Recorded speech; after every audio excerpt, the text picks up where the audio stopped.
The ideas that gave birth to our nation are the ideas that our nation is resistant to right now, and we should talk about that all the time. In a world where narratives are shaped by corporations and gatekeepers, independent voices matter more than ever. Badlands Media brings together citizen journalists, researchers, and independent thinkers. The truth is triggering. Question the narrative. Explore the facts. It's authenticity, courage, resilience. Search for the truth others won't. It's not about being first or being right. The information war is changing. It's about being authentic. Embrace the friction. Embrace the friction. Shut the f*** up. Authentically antagonizing. Join the movement. I'm going to say how I feel. Follow Badlands Media. This is about the future. The Badlands. What are the Badlands? Explain those Badlands. That's a hell of a name.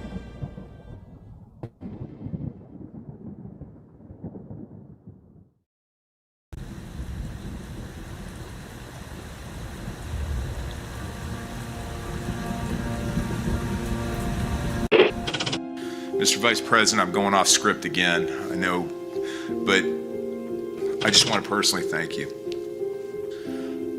We've been through some stuff. We've gone through some of the most complex military operations this country's ever conducted, and your steady hand and your leadership during those was a great source of strength for me. Thank you for your leadership. Thank you for your character. Thank you for your selfless service. Thank you for commitment. Thank you for being a mentor to me, Mr. Vice President. It's called the swamp. And you know what happened? And you know what I did? A big favor. I caught the swamp. I caught them all. Let's see what happens. Nobody else could have done that but me.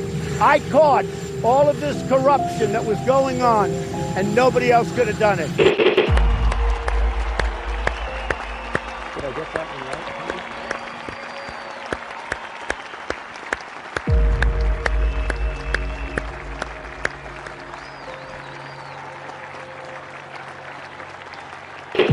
Every 4 years, we gather on these steps to carry out the orderly and peaceful transfer of power.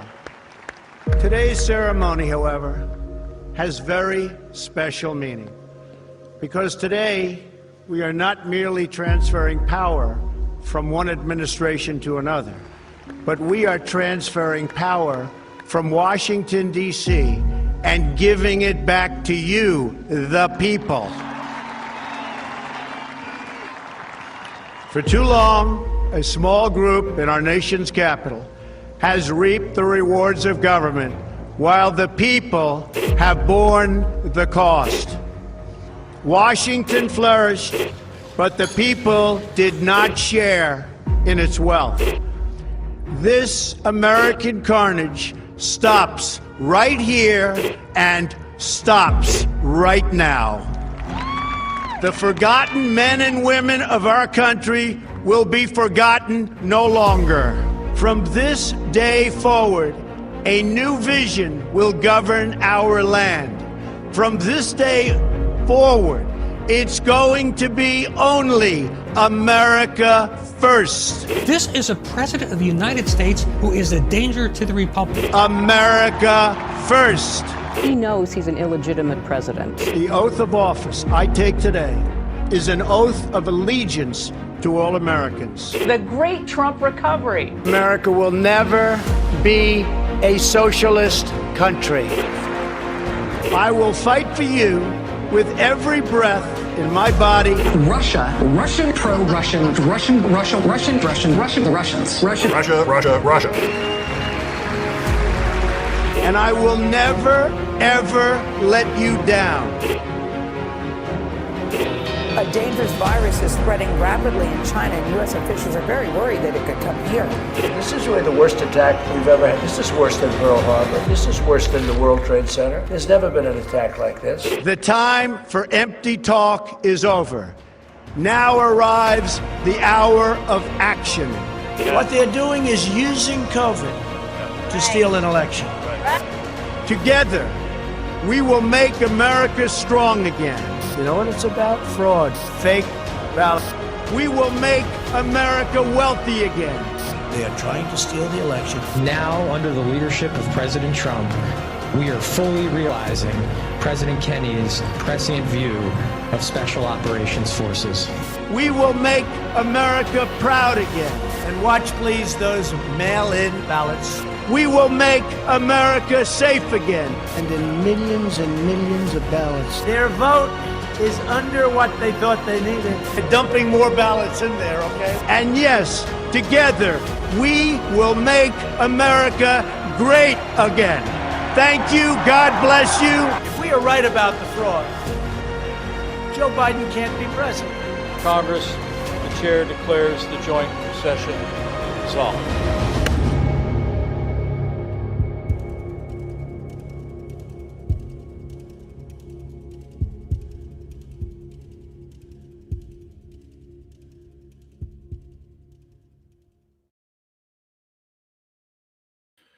Well, good evening, everybody, and welcome to the Saturday edition of the Devolution Power Hour. As always on Saturday, I am joined by Chris Paul. Chris, how's your weekend going, man? I mean, it's just one of those weekends. So that's a not great. No, you can take it in any way you like. Well, I'm going to take it as not great. Oh, no, it is great. Yeah, you took it the wrong way. Great. What? Well, this is awkward. Oh man, it's been a weird weekend. I would say a lot of confusion flying around the social interwebs with the Iran conflict. Oh yeah, I feel like this has been a routine topic now for the last like 3-4 weeks. But we've been nailing it. And I think Trump's noticed because he's started watching Badlands if he wasn't already, and I can prove it to you. That's true. But I think to start off the show, there's only one appropriate way to start off the show tonight. For those who watched Onlylands last night, you guys saw CannCon just absolutely acting a fool, okay?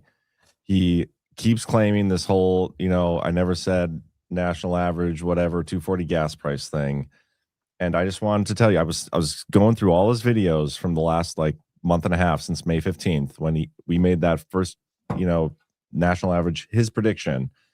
And I finally found one. It was too bad it came after the show ended. It was like literally 3 minutes after the show ended. I found it. I was like, damn it, I could have shown everybody. But I'm going to play a clip just so you guys can hear. So everybody who voted no in the YouTube chat, you can suck it. And anybody who agreed with him, period, can suck it after this. Here you go. Told John that I thought, I think it was on when they were on Onlylands, that I think gas could be around $2.40 a gallon by July 4th. And obviously, that's average. Obviously, that's average. He said it, not me. It's hard to argue with that. Don't know what else I can say. But he's doing it. He's still arguing with the gas. He's still doing it. He's still doing it. But whatever. That's CannCon. He just got to keep moving those goalposts. I love CannCon's competitive spirit. He wants to win, and if you are on his team, he will also fight dirty exactly like he's doing right now. Yes, he will. Yeah. But it's fun when you beat him because that's when you see him at his like most frustrated level possible. One of my favorite videos at CannCon is when we were golfing. I think we were golfing in Massachusetts.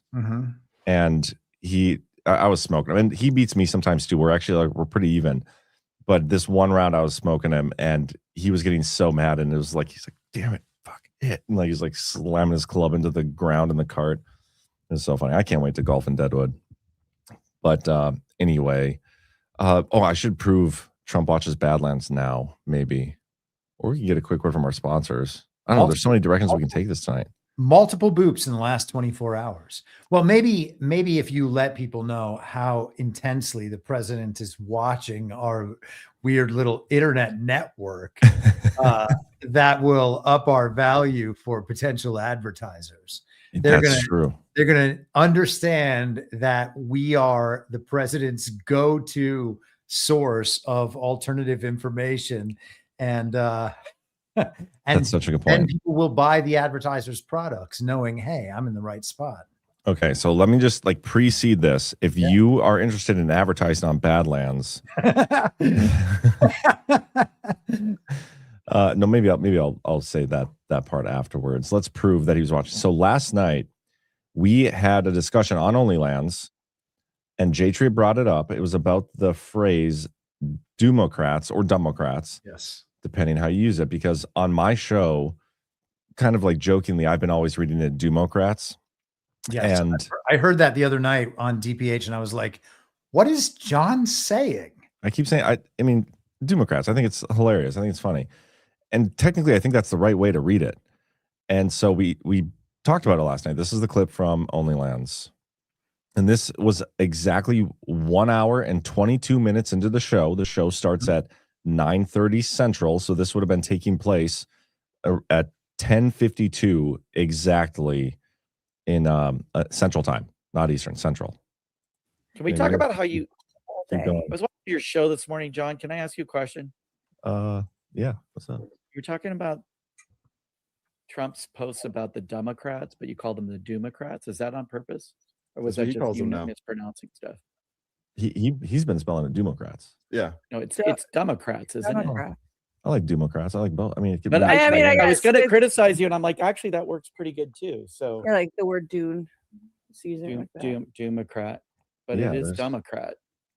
Yeah, I don't think there's a wrong way to do it, man. I've heard it both No, I ways. agree, It's but not a real word, so there's no like official Area. pronunciation of it. but I think his intention, much like think- CannCon's intention, Democrats. I think It's it's supposed to be Democrats. Democrats. I mean, I think I've actually Maybe. heard him say Democrats. Maybe Yes. you're supposed to decode which way he means it, given the context of the sentence and the date.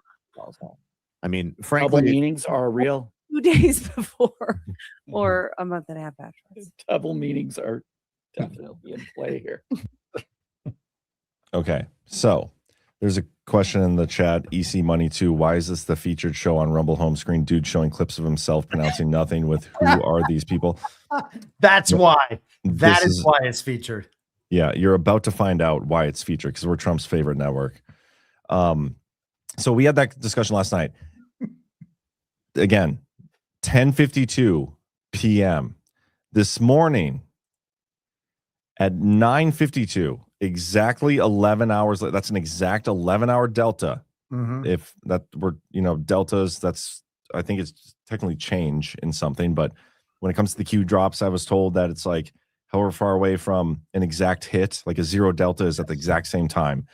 And the closer you get to zero, the better, I think. But it also doesn't matter at all how far away it is from zero, because as long as something happens and is said, it hits a Q. Whatever, we can get into that part later. But this is 11-hour delta from Trump. Poll: which do you prefer, Democrat or Dumbocrat? In one case, you simply exchange the E for the U. So simple and precise. Many people don't know or assume that dumb ends in B. In the other case, you spell out dumb, but it seems to lose some of the identity of the Democrats when done this way. Which is better? Thank you for your attention to this matter. Super important poll, which I didn't even take it. So I'm going to keep it with Democrat. Whoa. Wow, look at those results. Yeah. That's actually a lot of votes on a Truth Social post. And Trump posted a poll on Twitter today, too, if I'm not mistaken. And so I'd be interested to see how the response, the number of votes compares on those two platforms. Somebody in my Substack chat told me that happened and that he hadn't posted on Twitter since, I don't know, like March or something. Yeah, his announcement to start the war. It looks Oh, like. wow. So only the big stuff on Twitter. Oh, no, never mind. War He also announcement, poll about nice. He also shit talked Thomas Massey, and he shared his video throwing what's his face into the garbage can. So maybe they and said then the poll. All right. Yeah. ICE has been abused by the fake news media levels never seen before. They're great patriots. Also, he's asking if it should be NICE or ICE. Mm-hmm. I'm gonna assume that NICE has the more votes, so I'm gonna switch to ICE just to be the contrarian. Look at that, 396,000 votes. Wow. But anyway, guys, I mean, I'm pretty confident in this decode we did here that this confirms Trump watches Badlands. Yes, but also, can we just pause before doing the full decode right there? Sure. He only got 4 times as many votes on Twitter as he got on Truth Social? Apparently, so it says that the original post had 18 million impressions. I mean, if I'm being honest, like I see a post like this, I'm like, man, that's long. I don't want to read that. And so, especially if there's a poll underneath, so I don't. But I do that with like that's my approach to most people, even Trump, Bernie Brad. Like I never read his long ass posts. But so that doesn't make that much. I mean, it kind of makes sense. 2.8 million impressions on that one, and 309 or almost 400,000 votes. The True Social one doesn't say how many impressions on his True Social. But I'm just saying, I mean, there's not that many millions of people on Truth Social, and certainly most of them follow Donald Trump. But his following on Truth Social has to be dwarfed compared to his following on Twitter, right? Oh, I assume. So if you're comparing the engagement on these two platforms, that's kind of incredible that Twitter doesn't have many, many, many times more votes. Yeah. He's only got 13 million followers roughly on Truth Social. Is that it? Yeah. Yeah, there's not that many people on that platform, I don't think. Yeah, I was just going to look that up. And I feel like a lot of people that signed up don't even use it that regularly. Well, there's a bunch of things that have made it really difficult and annoying to use. And one of them is the fact that Trump's comments are completely filled with, I mean, you can just scroll down. Memes. Yeah. Yeah. I mean, these are the worst memes anyone has ever seen. They never have anything to do with the post. And it's just these people trying to farm attention for some reason, because Truth Social is not even monetized, but it does block out any potential for conversation about what the post is. Yeah, they just try to get everything reposted. Like, look at this person. Yeah. Although that, and then immediately follows it up with this. Yeah, and he does repost Copy, her paste. stuff a lot. Yep. Yeah. And there she is again. Holy shit! This person is always in at like every single post. So annoying. I tell you what, though, on the social media platforms, a lot of people will immediately look to the comments after they read something that they're not entirely sure about. They'll look down in the comments and see like what other people are responding. How are these other people feeling in relation to this? And that is a total exploit on those platforms, because if you just assign bots to respond to certain things in certain ways, you can create the illusion of consensus against what was said in a totally reasonable and good post, or vice versa. Terrible post that normally no one would like, you can fill it up with positive affirmation in the comments, and then people take it a different way. And it's crazy, but that's the world we live in. Yeah, and I don't even like the way Twitter does it, because it sorts it by people you follow. I think I'd honestly rather see like what are the most engaged with comments, but I don't know, whatever. Anyway, back to the important stuff, the decode. As you can see, this is proof of the 11-hour delta. Blew everybody's mind. I think I have one more picture in here. Maybe I don't. We talk about that's the decode. So you're welcome, guys. Trump watches Badlands. Now, if you are interested in advertising with Badlands after that, which I could see why you would be, go to badlandsmedia.tv/advertising. There's a little form you could fill out, and maybe Trump will buy one of your products. Who knows? Who knows? But yeah, that was fun stuff from yesterday. We had another boop with the Freedom 250 post, didn't we? Which one? The one that Ash had shared in our chat earlier about how they're going to do an event at the Teddy Roosevelt Library. Oh, yes, this would qualify as a boop, wouldn't it? I forgot about that. I think we knew this was coming, though. I guess it wasn't probably confirmed that Trump was going to be there. But yeah, we got this. Just announced President Donald J. Trump will join Freedom 250 on July 1st for the dedication of the Theodore Roosevelt Presidential Library in Medora, North Dakota, in the rugged Badlands. Oh, hell yeah. That forged one of America's most consequential leaders, assuming they were talking about me. Oh, okay. Yes. No, that is Theodore Roosevelt. Never mind. We'll honor Theodore Roosevelt's enduring legacy of courage, conservation, and service, and the pioneering spirit at the heart of the American story as our nation celebrates 250 years of independence, Wednesday, July 1st, 2026. Amazing. 7-1 backwards is 17. Oh, that's right. Boom. Q confirmed. Yeah. Confirmed. I can't believe he's missing guard. At least We don't know that as far as we know. Yeah, we don't know yeah. that for sure yet. I mean, I'm not saying we are having a special guest, but I'm also not saying we're not. Dude, that, Hey, he's got to come to where's one. that new person before who doesn't know why we're featured? This is why. Yeah, are you not entertained, bro? Are you not entertained? Where'd you go? Probably left by now. Burning Bright's in the chat, though. You can even do this on Badlands Media comment section, Chris. That's true. You're talking about spamming our chat, yeah. Yeah, the manipulation of comments. Yeah, it's unfortunate, but it is what it is. I mostly ignore the comments on the platforms where it can be manipulated. Which is all of them. So I typically ignore most comments. But is what it is.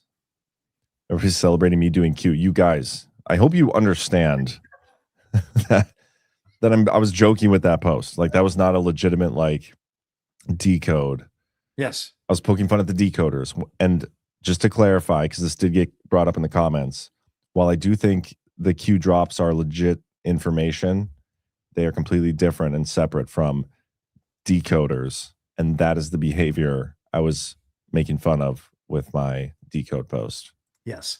And the whole idea about the Badlands boop is that it's a Badlands proof by the exact same standards. This is all you need, is to make an argument about how these are connections and would be somehow intentional. Hey, isn't it weird that there was supposed to be like one of the biggest, craziest deltas ever yesterday, and then Trump preempted it himself by like 48 hours? Yeah. And it still counts as a delta or something? Yeah, we had a little fight in our side chat about that, about how it's kind of a delta, even though it happened on a Wednesday. They just said that it was going to happen on Friday, so that still counts, but it didn't happen that day. Yeah, which makes it not a delta. Yeah, I don't know, man. It actually was like a hint at a coming delta that then got rugged, and maybe he's rugging the decoders on purpose, but no one would ever consider that. I mean, I did. It's like, I'm pretty sure I said that on my show. It's weird that he rugs the like the neocon influencers and countless other factions of influencers. It's just never, ever, ever, ever, ever that group. He also rugs the Save America Act. We got a couple stories on that this week, which we're going to get into. Oh yeah, and they all decoded that as something important, but yeah, we were the ones saying he was trying to rug it the entire time, though. Which That's we true. nailed, and finally the mainstream media is catching up to us. And he's tying it to everything. It's like the what do you call it? The albatross. Is that what you call it? Everything that he connects the Save Act to is like dead on arrival. Is that called an albatross, though? Well, it's one of the ways you can. Like, this is going to be the anchor that weighs you down, you know, like you're not going to be successful. And if someone wants to correct me, I think I'm using it correctly. But wait a second. So the Save Act is now connected to FISA, and it's connected to, damn it, what was the other piece of legislation he was trying to pass? Oh, well, he kind of tied it to the DNI stuff. Oh, the Pulte thing. Yes. There's another one, though. Hold on. I got to go to my history here. And the chain goes all the way to the Jay Clayton and the attorney that is meant to replace him at SDNY. Like, all of this stuff is contingent on the Save America Act passing with no transgender mutilization for everyone. In this article, they talk about. I was going to say, in this article, they talk about what stuff he's tried to connect it to. I got to try to find it. So if you have another thing you want to say, you can go ahead. Oh, there was that. I don't know if you had a chance to look at that op-ed in the Wall Street Journal that I sent you from Kimberly Strassel. The article was called like the Die on This Hill presidency or something. This is it. I'm trying to get the archive link to load. The not working. The Wall Street Journal link wasn't paywalled earlier. Oh, it wasn't? No. So if you can pull that up, or I can do it. Oh, because this popped up, so I was like, oh, it's paywalled. Oh, perfect. Yeah, here, actually, mine's already highlighted, so let's do that. But he tried to demand the Senate kill and circumvent the filibuster in order to pass it. He vowed not to reopen the Department of Homeland Security, barring its passage. He announced a legislative blockade, saying he wouldn't sign any other bills until the Save America Act was approved, which he did not stick to, by the way, because he has signed other things. Then he demanded Republicans include the act in a broader reconciliation package, despite Senate rules that likely prevent it. And now he's tied it to FISA. And yeah. So I thought this article was incredible. The Die on This Hill presidency is the headline. And let's just pause before we look at any of this and think about what it is she's arguing. Trump is willing to die on this hill. And that's one of those podcast phrases that like every normie mainstream podcast uses all the time. People say it on Twitter all the time. Oh, you're going to die on this hill. This is the hill you're going to die on. It's so dumb. But she's saying Trump is willing to die on this hill. Now, is Trump doing stuff that he believes needs to be done? Like if we have to take 200 hills and all those hills need to be taken, well, you got to take them at some point. So you're going to be willing to die on all of them. And he doesn't die, which is the point. Like 10 years of them saying he's going to die on this hill. Oh, this is going to be the downfall of Trump. Oh, everybody's turning against Trump. Look at them turning against Trump. But that doesn't happen. It's been 11 years. We actually just missed the anniversary a week ago. We should have marked the anniversary. 11 years since the golden escalator, and Amazing. He still hasn't died on any hills. But here's the thing, though, Chris. He goes to a hill. Everybody's like, oh, Trump's going to die on that hill. I'm going to go die on that hill with him. But then while those people are dying on that hill, Trump has already moved to the next hill. And then anybody who survives the first hill goes over to that hill. They're going to die on that hill with them. And as they're being killed, Trump goes to the next one. And Trump never dies on the hill, but he accounts for a lot of other deaths. Yeah, other people are definitely dying on those hills, but strangely, it's not his people. Yeah, and it's never him. Yeah, and it's never ever him. Like he can attack every one of these hills. It is impossible to kill him. Teflon Don is just as Teflon as he always was. I don't know why they keep thinking, oh, this is going to be the time. And it's actually so funny that these people who are seen as political experts are like, the Republicans are going to turn on him this time. That's going to be the end of Trump. It's like they've learned nothing. Well, I wonder if they think, like, if they say it enough times, like, do they think if we just keep saying it, eventually we're going to like will it into existence? That has to be, because it can't be because they're actually like trying to dissect what's happening or analyze what's happening, because it's certainly not the case. But yeah, you're absolutely. It's certainly entertaining to watch. But here's the thing, Chris. More people have gone back to like interpreting that kind of news and watching that kind of content than they were prior to Trump coming back into office. More people are going back to those people to listen to them tell us that Trump is dying on a certain hill or whatever. Senate Republicans are super mad at Trump's Iran thing, and they might vote against him in the next impeachment that comes around again. Like that's some Fox News shit that's coming out. It's ridiculous.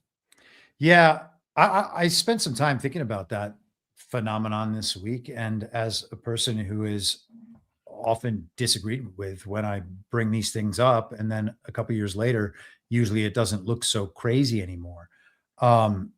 The problem, one of the problems that I think is at the root of that, is that the information flows down primarily from intelligence organizations, military industrial complex, transnational corporations, global governance, and finance, and the rest of it, right? So it flows down into the mainstream media, and these mainstream well-paid, podcasters and influencers and the rest of them, who are now the new mainstream media along with artificial intelligence. And then they propagate all of these stories throughout the entire conversational space, and all the content that is derivative of the mainstream news. Not all, hashtag not all. Most of that content is going to be directly derivative, where all that stuff that they're told is true. And then what they're doing is emoting and opining about other people's takes on the stories that they all assume to be true. And so if 95 or 98% of the conversational space is all people attesting to the truth of these stories and then forming opinions about them, and then they come to another network that's like, hey, yeah, that story that you're all worked up about, well, I mean, you can see that's clearly not true, right? That thing, telling people that what they've spent their last 36 hours upset about isn't even real, is just going to make them more upset and tune out. And, you know, that's the price you pay for taking this approach. I think long term, this is still the right approach. But that's the reason. It's like everybody else is saying it's this way. You're going to tell me that all these people are wrong and that your way of perceiving this is correct. I'm not going to tell you it's correct. I'm going to say those people don't know what they're talking about. And the way that I know that they don't know what they're talking about is because the shit that they're talking about is impossible. And you can hear that every bit of information they have about that story comes from somewhere you would never trust. So just because the voice is trusted doesn't mean that the things they're saying are true. And I mean, they build this trust with all the resources in the world to win your trust. So I don't know. I'll stop. I mean, no, that's really good. And there's so many ways I could take that. I think it's like a psychological barrier that people have. And I'm sure we've all experienced this, like when you're in an argument with somebody and they say something that like, and for you, it clicks like, shit, they're right. That makes you more upset and like push back on them even harder. Like you want to fucking kill them, like, and deny, and it's not true. It's never happened to me. I've always been right in every argument I've ever been in, but I've heard this is a thing for most people. Yeah, CannCon. Yeah, CannCon, great example. Great example. He got proven wrong and he just continues to double down. And you only make yourself look like more of an idiot when you do that. But the same thing can be said about the mainstream media. There's something you said at the end there. Now I can't remember what it was. Damn it, I don't have my notepad out to write my shit down. There's something right at the end. I'm trying to think back all the way through the thing that I said. I mean, I guess that the general point is just that people have a real hard time. Okay, go ahead. It had to do with Tulsi. Like you were talking about, just because some authoritative source says something, it's automatically true. We had more D-class this week, which we need to talk about. And again, didn't learn a single new damn thing. Not a single thing. And yet everybody's like, this will go down as the most consequential DNI in history. I'm like, why? She didn't do anything. She literally didn't give us anything yet that we didn't already know. Yeah. And she's revealing all these crimes for the first time, which she's not. She didn't like get a single person arrested yet. Like there's no just accountability for any of the stuff that we've known about for 6 years. And so I'm just having a tough time wrapping around. But it's one of those things where if you say that and point that out to the point you just made, people get defensive and like lash out. Like, how dare you say that about Tulsi? Her husband has cancer. You can't say that. Like they get super mad at you when you're speaking the truth. Like she literally did not say anything that we didn't already know. It's ridiculous. But we can get into that. Well, you know, we can. One of the things about that is that because of the form that the reaction takes online, the intensity of the emotional reaction, the way everybody at once is saying how important it is, how everybody's praising Tulsi and the rest of it. This is so important. This is amazing. Everybody kind of just feels like there must be something in the release that is going to make a difference. And if they just get it out to everybody, everybody's going to understand what's in that release, realize that they were wrong 5 years ago or 6 years ago, and the world's going to change. And man, I hope that a moment like that comes. It would be wonderful. But that doesn't mean that there's actually anything in the release. And when you get everybody really worked up about some shit that they already knew 5 years ago, that's going to backfire. That's a limited hangout. And I don't know how you could, I don't know how you could ever think that this stuff is anything other than a limited hangout. There were all these promises about what Tulsi was going to release. We had a June 30th Delta even, and none of it happened. Okay. We got information about biolabs that we knew for 5 years. We got information about Anthony Fauci that we've known for 6 years. So like maybe there's something else that she did behind the scene. And if that happens to be true and we find that out at some point, well, cool, good for her. We can all congratulate her and thank her and praise her and do whatever we have to do. But right now there's nothing. And it's tough. I do think it's a limited hangout, and I'm seeing comments in the chat like, Jon, I think you sometimes forget how far behind the American people are in information. Look at what just happened with this Tulsi release. Number one, like, did anybody that was way behind on information and didn't already know about the COVID stuff, or, cared enough to want to know, but didn't know this stuff yet somehow, did they like come across this and all of a sudden it changed their political opinion? I highly, highly doubt a person like that exists out there. Number two, this is already pretty much out of the news cycle, like 24 hours later. Like nobody's really talking about this anymore. Nobody cares. Nobody cares because it's not new and explosive information. It's the same damn thing we already knew. So like, I know people want to think that the stuff coming out is having this like profound effect on the awakening, but it's really not. Like the things that we're getting, like you said, is much more of a limited hangout, and people are getting sucked back into more official narratives and official infightings. They're only fighting within the, well, how do you call it? The controlled opposition dynamic. Yeah. Right. Yeah. Yep. Yeah. They're fighting within that instead of moving anywhere beyond that. And it keeps us stuck in the same old bullshit instead of actually advancing to where we need to be advancing. And that's what I'm seeing with this. And then also with Tulsi, like we were supposed to get election stuff before she left. That's what we were told. We talked about it on the show last week that it sounds like that was delayed and it's not even being handled by her office. But all these data points that keep coming, no new information, the stuff getting delayed, not even being done by her, the Presidential Intelligence Advisory Board, and they're putting it out on Wednesday after she's gone. Like, why are we still like looking to Tulsi as like the greatest person ever to hold this position, a position that shouldn't even exist in the first place, in charge of a totally unconstitutional agency? It's ridiculous. It is ridiculous. And a lot of that is hype because she was a popular television character. She was the host of the Tucker Carlson show and a frequent guest of the Tucker Carlson show. And then she took this position as part of the fantasy team, and cool. Meghan McCain and like Sage Steele and Danica Patrick and that influencer lady House and Habit who like wants to be a celebrity. Those were the people that went to her hearing. They're all television characters. Like at some point we have to say, hey, isn't this a little weird? And as for how people are so far behind, well, of course they're far behind because they're consistently getting told 6-year-old news and then being forced to pretend that it's new.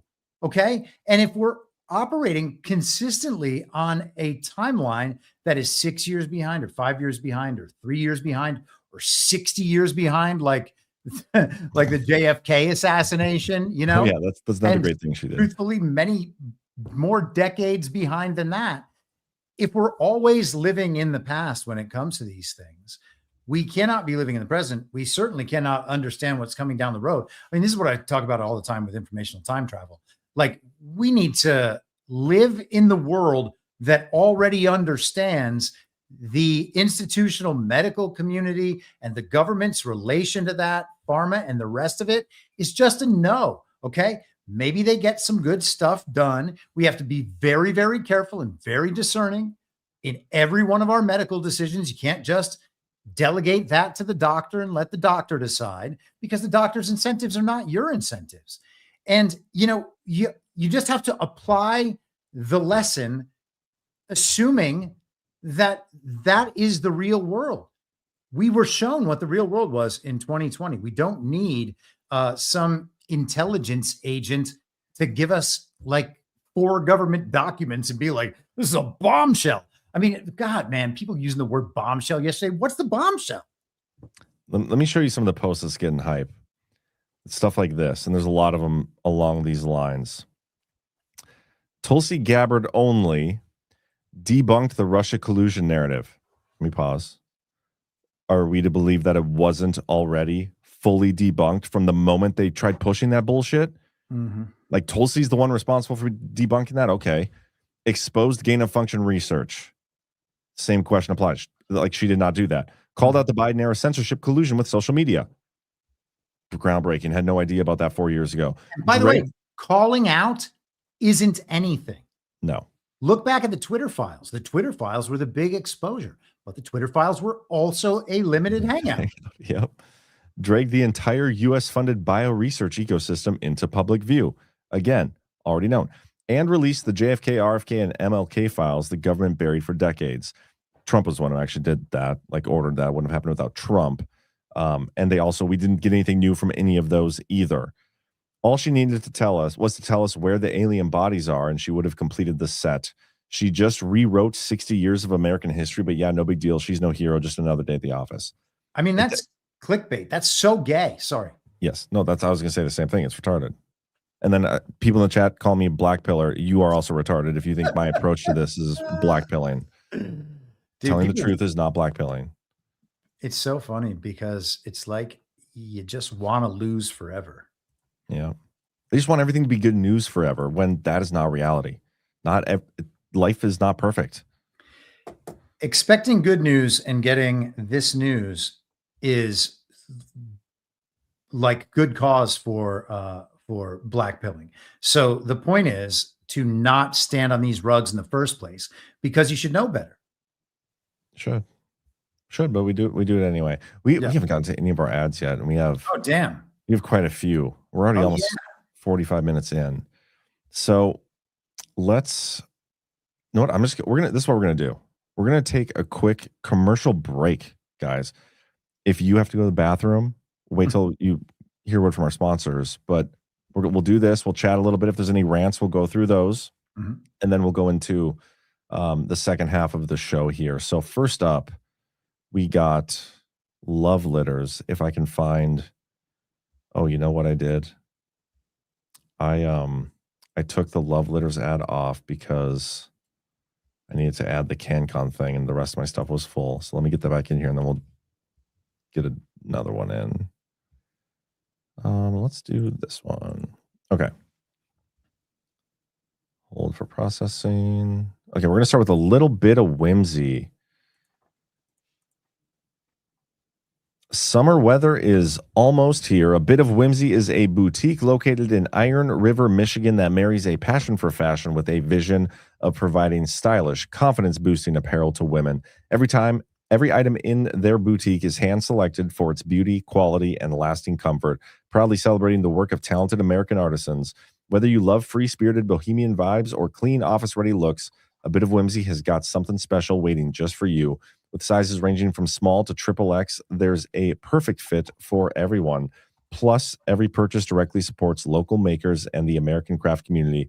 Heads up, Badlanders, A Bit of Whimsy will have a pop-up shop at Deadwood. They'll be featuring American-made clothes and gifts from artisans from around the country. So make sure you leave a little room in your suitcase. In the meantime, swing by their online shop at badlandsmedia.tv/whimsy. New arrivals land all the time. Use promo code Badlands at checkout for free shipping over $50. It's badlandsmedia.tv/whimsy. Promo code Badlands. Yeah, I'm excited to see that. My girlfriend's quite the shopper. She's a thrifty boutique type shopper. So she is looking forward to checking that out. Next up, we got love letters. Tired of heavy, dusty, smelly cat litter that tracks everywhere and fills your house with odor? Discover Love Litters, the long-lasting wood-based litter made from pure kiln-dried wood with no chemicals or additives. It's eco-friendly, repurposing wood that would otherwise go to the landfill. Here's why it's so great. It completely neutralizes cat urine odor. You just scoop the solids daily, flush them, and the urine simply evaporates with zero smell. A single 45-pound box can last one cat 6 to 9 months when used at about an inch deep. It turns into fine sawdust over time, so there's minimal tracking and less mess to clean.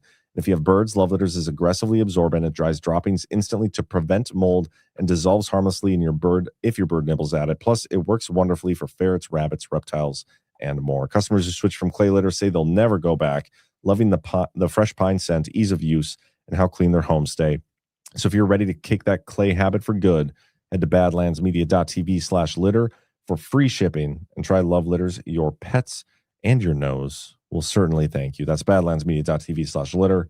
They were also on episode 7 of America First Stories. We do got 2 more. Should I do those now? Like I said, I would just do them all. Let's do it. We're going to do Rumble Wallet, then soft disclosure.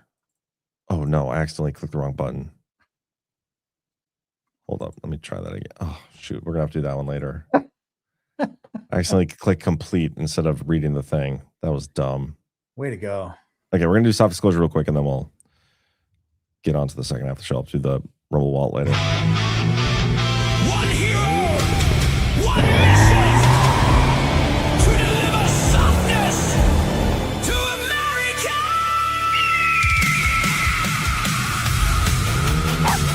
No, Chi-Chi, we can't stop for snacks, dude. We have to deliver all of these soft disclosure gift cards. He goes by Zach Payne. The motion detector.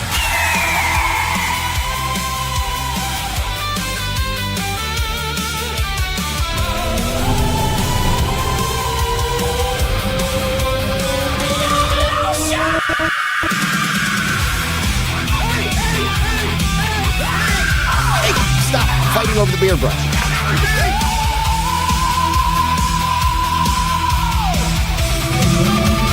Life finds a way. Hydrate your elbows, moisturize your soul. Feel the rhythm together. Makes you feel alive and let the lotion roll. Soft disclosure, hear the cry. Maximum softness, do or die. Muffin, hit it.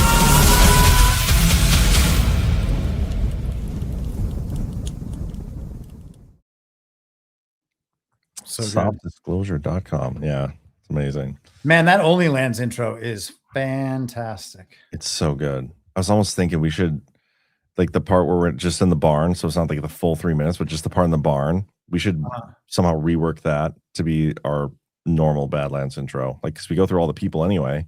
Yeah. It's so good. But anyway, Yeah, I mean, you could just do that. yeah. Anyway, let's get into. Wait a second. Yeah, we never finished the Trump dying on the Hill thing. Yeah, let's keep going. Take 2 minutes on it. It's pretty funny. Hopefully the Tulsi crash out the chat will be over. Are they crashing out? It seemed like some people were crashing out. I don't know. There's such a strange love for her. So anyhow, Kimberly Strassel is one of the very based in red pill conservatives over at the Wall Street Journal. And the whole story this week, obviously, they've been working up to saying that the Republicans are breaking with Trump, and you know where that's going. He's going to lose the midterms, then he's going to get impeached. So anyway, just a few funny little segments of this. She says, here's where things go off the rails when the president fails to acknowledge some hills can't be held, simply can't be held, and charges up anyway. That's what happened in the fight over Bill Pulte, wiretapping, and the Save America Act. His no-win standoff with the Senate GOP risks more than national security. It's accelerating his lame duck status. So the FISA thing, his desire to have Bill Pulte be the DNI and using the Save America Act and get the Save America Act passed as well, that's compromising national security because of FISA 702. And it's accelerating his lame duck status. So she's basically, the threat here would be that after the midterms, Trump is screwed. She writes, the Senate and the White House were this week on track to remedy elegantly the upset caused by the president's initial naming of Mr. Pulte to be acting director of national intelligence. Mr. Trump chose the respected Jay Clayton as his official pick, garnering widespread plaudits. This allowed the Senate GOP to set up a Clayton schedule that would have produced the fastest nomination to confirmation in history. It would simultaneously have robbed Democrats of their excuse, Mr. Pulte, for blocking reauthorization of FISA. So far, very smart. So that was what she wanted. That Jay Clayton nomination The Republicans could have pushed him through. They could have gotten FISA, and she's worried about national security, but they're just going to skip the whole review of the DNI so that they can push him through to prevent the other guy. Sounds like national security is not their priority. Did you know that FISA 702 authority is actually still good through March of 2027? I did not realize it was going that long. Yeah, they apparently what was the word? The phrasing. Wait, here, let me share my screen real quick. Although the statute is scheduled to expire on June 12, Section 702 surveillance operates under year-long certifications approved by the FISA court. The law makes clear that these certifications and the directives issued to companies under them are grandfathered. They remain valid until their expiration date, even if the underlying statute expires. The FISA court approved the most recent certifications in March of 2026, locking in 702 surveillance authority until March of 2027. So it's literally all of the congressional bullshit and all this stuff we're seeing is theater. Like, it's still active. Thank God, because I mean, we would have had so many terrorist attacks by now without it. The fact that they are using all of these things narratively the way they are should tell everyone something about how this government operates and what our politics actually is. The fact that the SAVE Act is being used this way, transgender mutilization is being used, the position of DNI, and that's only in this issue and in this context. You could do the same thing about the Iran war and all that, or whatever issue is present in the public mind at any given moment. They all have these same characteristics. It's mostly bullshit all the time. Yeah, there's I think I don't want to play this whole clip, but I got to play some of it because it's a good example. I think of Mike Johnson comes out after the vote, and he's like, "Oh my, I can't believe the Democrats would do this. They would jeopardize the safety and security of everybody by not reauthorizing FISA." When again, we still have like 9 months until it actually expires. Yet they're making this big political hubbub over it right now. Well, I don't know if the American This was, I think, like June 11th or 10th or something. people just saw what happened on the floor, but it is shameful and it is very, very dangerous. Let me just tell you what's happened here. Today, we just offered a simple, clean 3-week extension of the FISA national security law.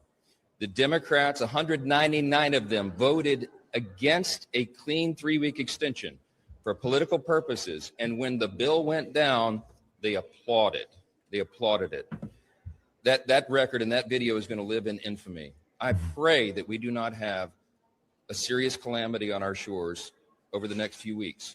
We have done everything we possibly can. House Republicans. Like that right there, all this so full shit. One, I don't think a single person, even myself, I haven't even seen that video that's going to live in infamy. But what he just said there, this guy knows that the FISA authority doesn't expire till March. Like all these people know that. Yet he's just like, man, I hope we don't have anything serious that happens in the next few weeks. What the fuck are you doing, bro? Wasn't Laura Loomer just out there like a couple of days ago threatening another terrorist attack because she does it like once a quarter. Took it easy on Iran. Yeah.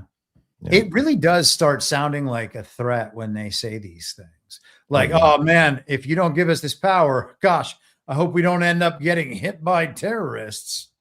Did you see? Gosh, who was it? Some Israeli guy. Maybe it's like Ben Gavir or something. Oh yeah, that was crazy. He had a post about the 9/11 thing. It's hard to see on this. About the 9/11 thing? Wow. Yeah, so or Ben Sabti.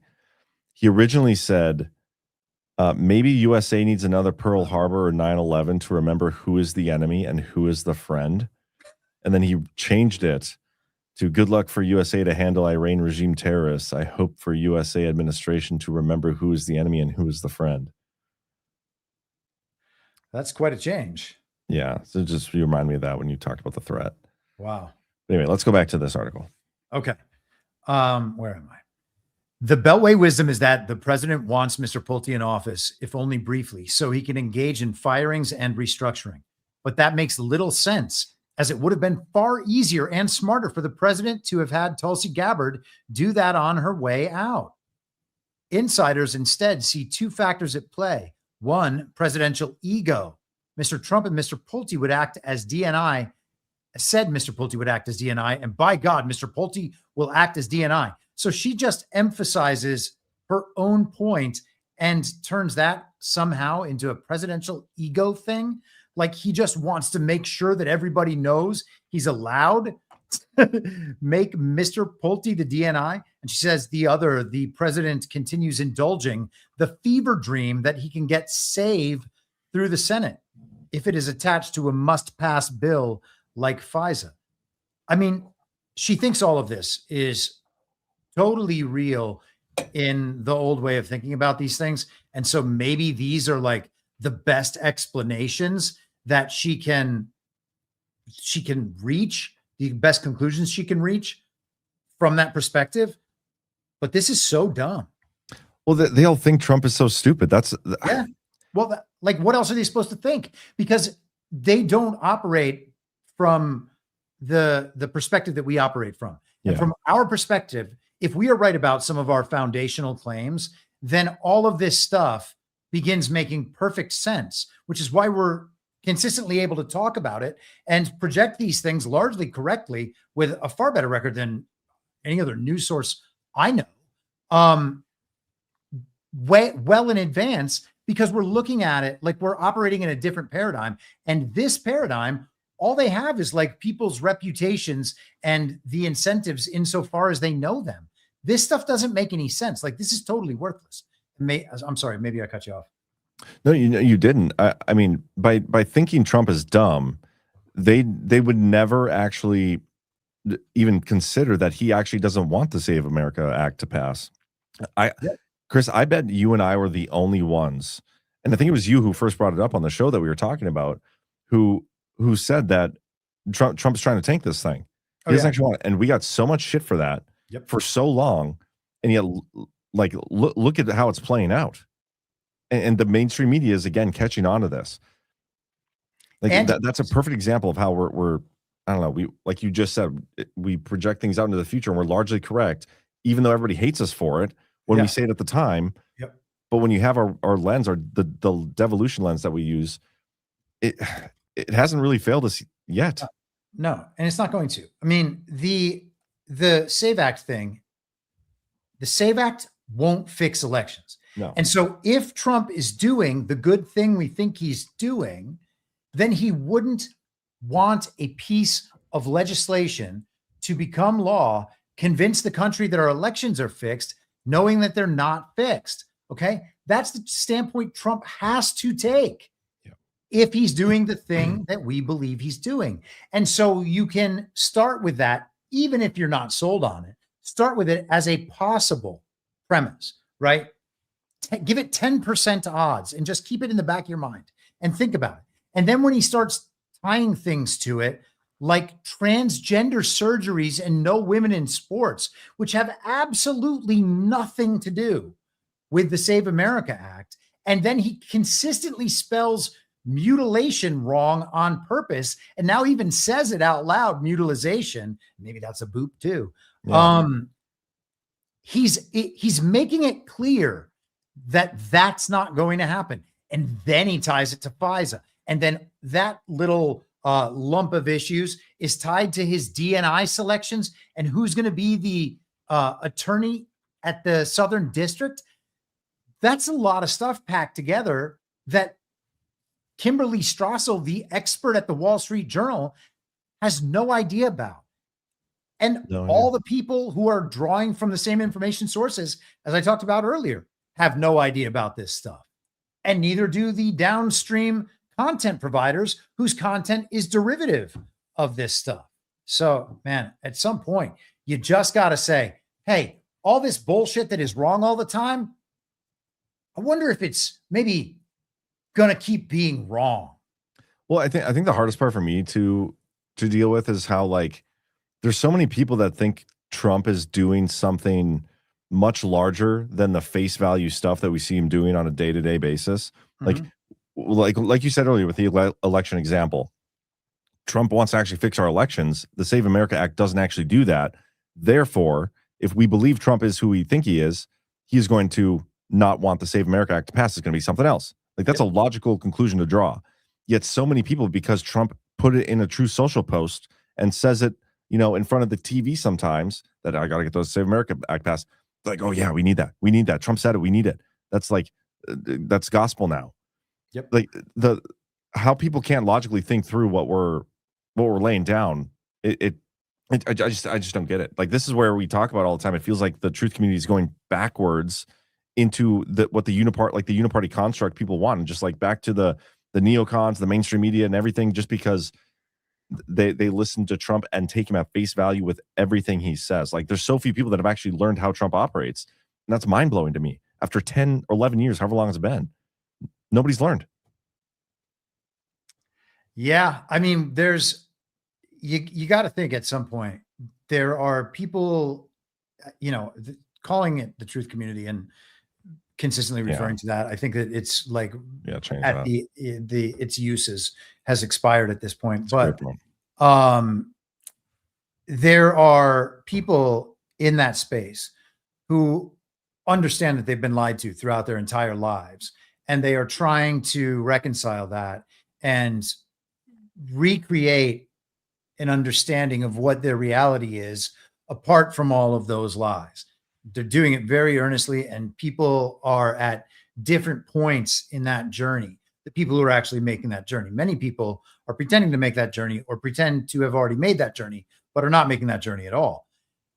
For the people making that journey, it doesn't matter where you are on that journey, okay? And just as like a public service announcement on behalf of myself, and I assume for Jon and Badlands, like, we're not trying to put you off by the way we talk about these things, okay? It's just a happy byproduct.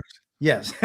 being behind on that journey is totally fine. There are people who are ahead of us on that journey as well, of course, okay? Nobody's ever all the way woken up, but there are a lot of people who aren't on that journey at all. And instead, what they're doing is trying to grab all of the people who are on that journey and be like, no, come on back over here. Like, don't you understand that like Jesse Waters is part of the Q team?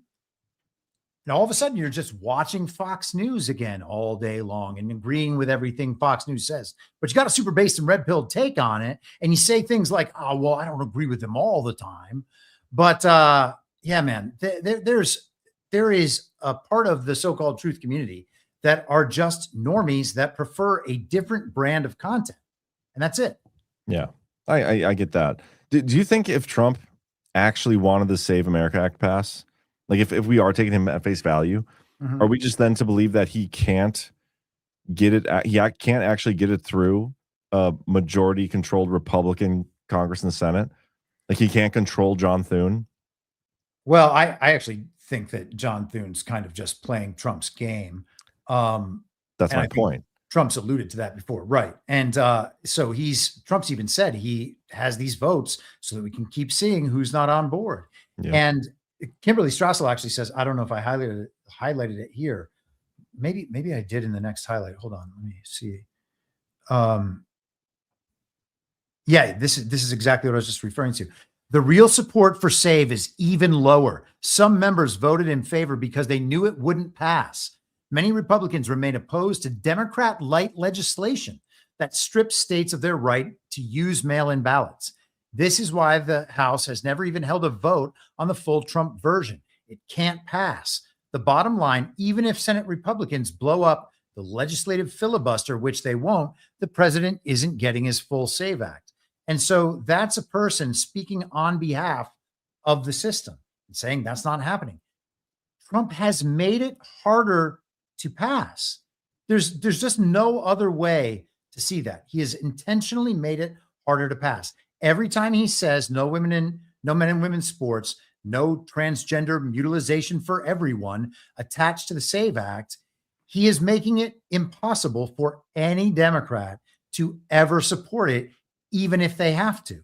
And he's doing all that for a reason. So we know it's all down to Republicans. So now it's on them. They have majorities in both houses. They could kill the filibuster and they could pass the entire Trump agenda. All the stuff that we hear that we have to elect them in the fall for, so that they can codify Trump's agenda and make it permanent so that a new president can't just walk in and overturn it. They could do it right now if they wanted to. The point is they don't want to.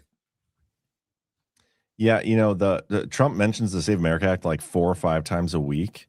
Yep. And he's also said repeatedly that it doesn't actually need Congress to do it. He also said repeatedly that if we don't get it passed, then we're going to lose our country's going to be destroyed. We're going to lose the midterms or whatever. He said that repeatedly. So what does that mean if we don't get this passed before the midterms, even just the narrative of it? What does that mean about the midterms? We shouldn't have the voting discussion now. Well, there's another interesting aspect of that. If somehow the SAVE Act were to pass on the back of the release of all of this election information and the whole Patrick Byrne Venezuela bullshit, all that, all the different ops that are coming out about election stuff. Yeah. If somehow they then go and push the Save America Act through, well, people are going to start challenging it in courts. And maybe that's the path to getting elections canceled. And if that's the case, I would be just fine with that. But man, the idea that thing is going to pass and then they're going to try to implement it for an election that's now 4.5 months away sounds highly unlikely. Yeah. I got a message. Oh, there's one last thing on this Wall Street Journal article. I was just reading the lame duck part. I think that's funny. Oh, sorry. Okay. Well, let me pull it back up then.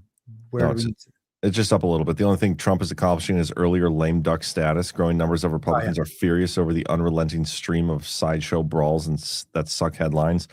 Talking about the ballroom, weaponization fund, the Pulte silliness. Washington is getting a renegade feel, especially as members internalize that Mr. Trump won't be on another ballot. I'm not so sure. Trump 2028, best in 2032. If the president wants a glimpse of where this is headed, see recent vocal opposition from the senators the president undermined in their re-election bids. Mr. Thune might have 53 members, but he's down to a functional 46 votes. Thought that was interesting because, Trump has opposed a few folks in those dastardly primaries. Mm-hmm. And he doesn't care at all about whether or not these people will be in the Senate, which should tell you something about the House and the Senate and whether or not Trump needs them. And the fact that he doesn't need them means that you misunderstand something about how our government operates if you still think that the TV narrative about what's happening is true. It's clearly not true. You can prove it in thousands of ways. But we don't need to go through that again. So this is how she ends the article. There's plenty this president can be getting on with. No, there's not. Even more were he to work with his Congress. It's that or his voters can watch him flail on this hill. So now he's not dying on the hill. He's only flailing on the hill because, of course, the way that sentence was constructed, if she said that the president was going to die on the hill, that would probably be taken not so well. But he's just going to flail and then what? Be okay? Yeah, I don't know, man. But that article is fascinating. It's very much in line too with that Axios article I just showed. When did the Wall Street Journal article come out? I think it was yesterday. Okay, because this article would have been 2 days ago. Sorry, I don't know what date. This is the 18th. Is when the Axios article came out. Kind of the same thing. Trump's SAVE Act obsession ties Senate in knots. Same principle argument that the way Trump is handling this, it's making it harder for them to pass. They're just missing the part where, maybe that's intentional, which is what we've been saying. Okay, we're going to take a final commercial break. I think I can pull it up now. Let me double check. And if so, we'll take it. And then we're going to read the rants so far, like I said earlier. Yeah. All right. Let's do it. So there may be I don't know if there's a promo code on the screen or not, but we hear a lot about crypto, but here's the part most people miss. Crypto was created so you could actually own and control your money. After the 2008 financial crisis, Bitcoin was designed as an alternative to banks. So instead of a bank holding your money, delaying transfers, or limiting access, you're the one in control. And if you've ever had to wait for a transfer to clear, you felt that problem. Now, fast forward to today. Everyone's heard of crypto, but getting started still feels complicated. That's exactly why we use Rumble Wallet. It takes all that complexity and makes it super simple. You choose what you want, whether that's Bitcoin, dollar-backed stable coins, or even digital gold backed by real gold. There's no complicated setup. It connects with MoonPay, so you can use your credit card, debit card, or bank and be up and running in minutes. And once you're set up, you can even support your favorite Rumble creators like those of us here at Badlands directly. So do this now. Scan the QR code. Click the link in the description of this video. Download Rumble Wallet. From there, you can set up your wallet, tap buy, and you're in the game. In just a few minutes, you can go from hearing about crypto to actually owning some. All right. Okay, we're going to read through rants so far. We're not done with the show. We're just taking a little intermission to get the halftime reads, and then we'll read rants again at the end. So let's... Oh, man. We had... I don't know if some of these are repeats or not. Let me scroll to the top. Focus Trip has rated the stream. Thank you, Focus Trip. Snowcat Operator gifted some subs. Thank you so much. The Boom Diggity. Let me share this. Have you heard Barack Obama's library has a room where you can create your own birth certificate? Yes, the room is called the CIA Breeding Room. P.S. Never claimed to be as funny as Keith O'Higgins. That was a $100 rant. So I think for that size of rant, I will call you funnier than Keith O'Higgins. Thank you so much. The Boom Diggity.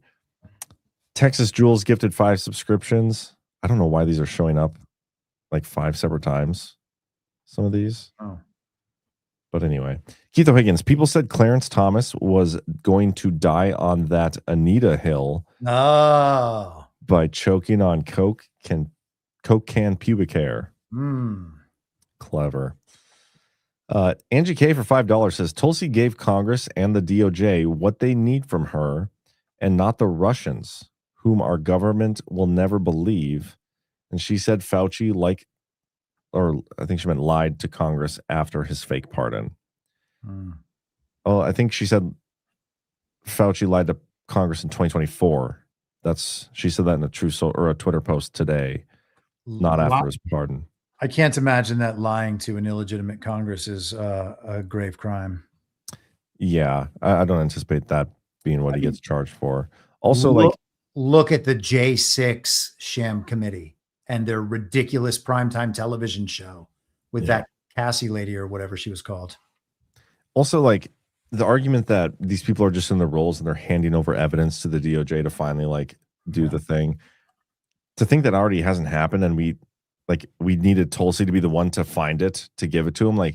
That kind of takes away from everything most of the people in the community have talked about for so we have everything. We have all the evidence, all these things.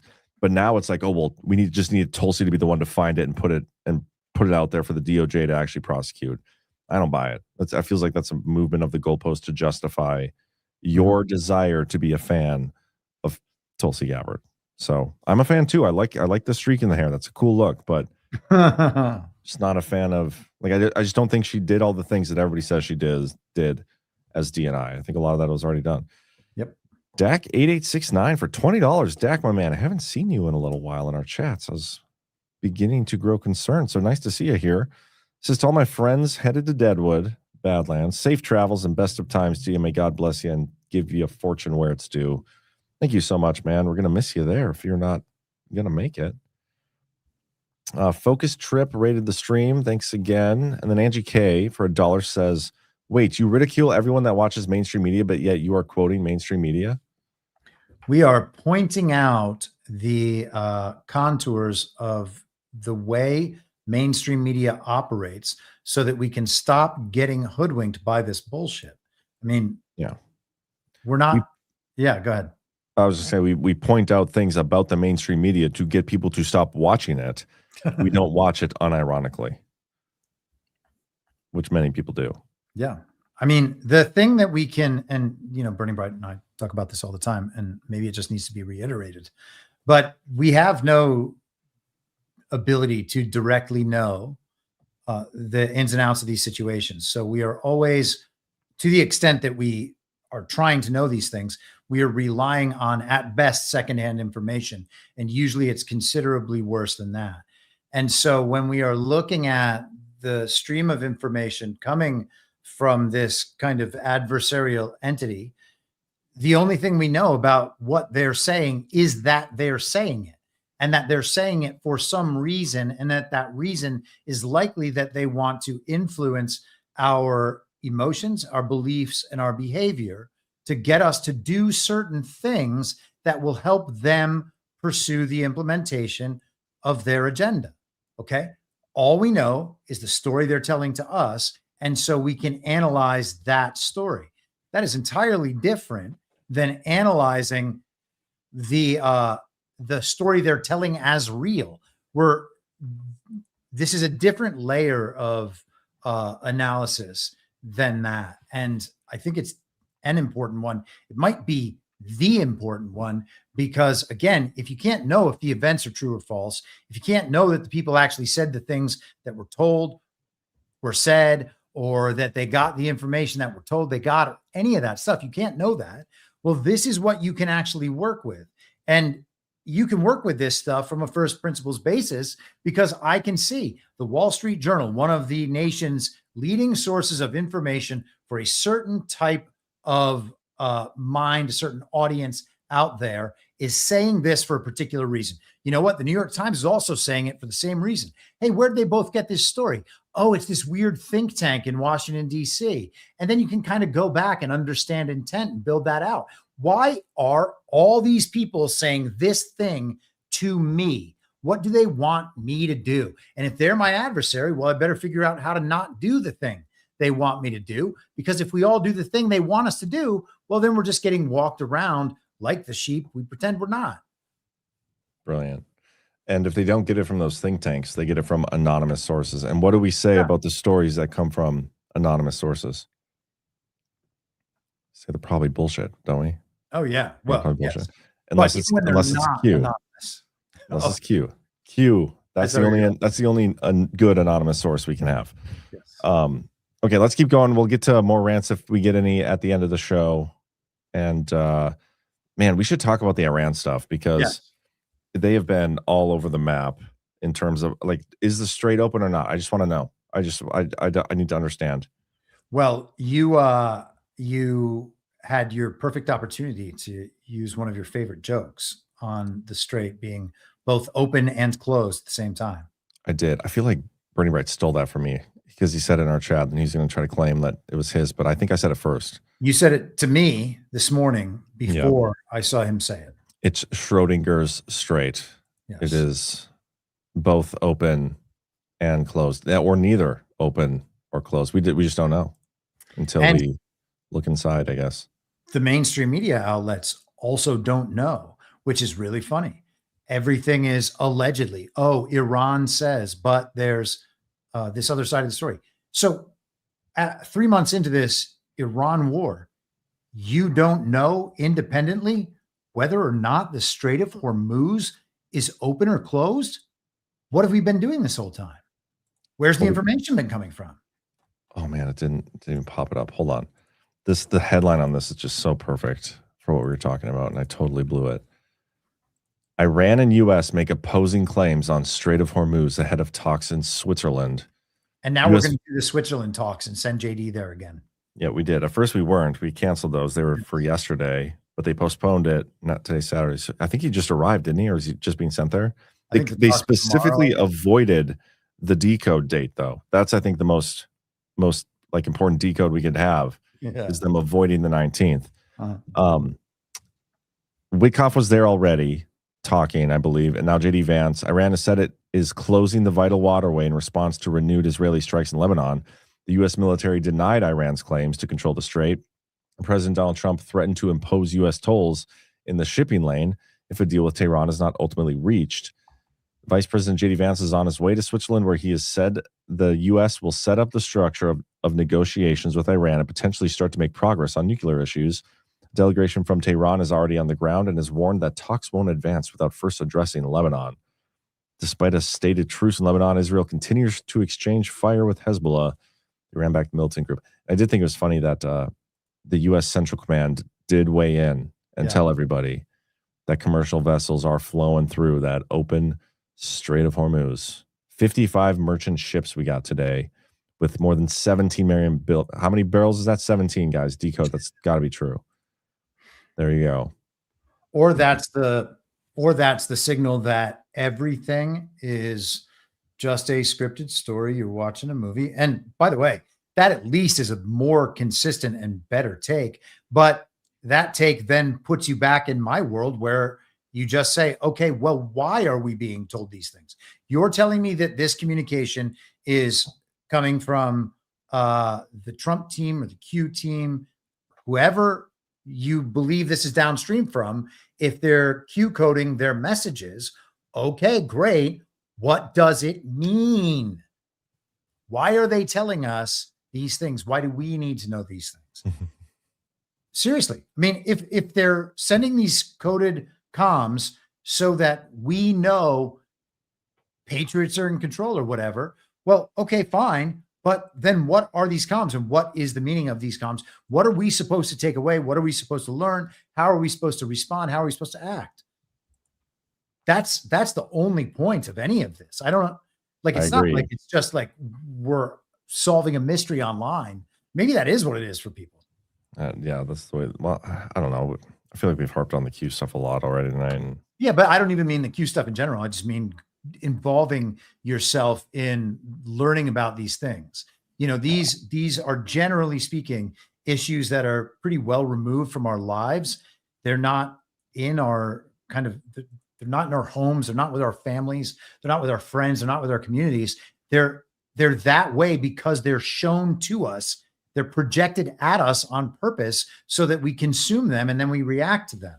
So yeah, if you're involved in this stuff, you gotta, like, there has to be a point that it improves your real life, right? Or at least your understanding. But it never gets to that level. It's always just like, if you know, you know. Mm-hmm. Like, well, I don't know. That's why I'd like you to explain that to me. But then they can't. They call you a Fed or whatever. Like, how dare you?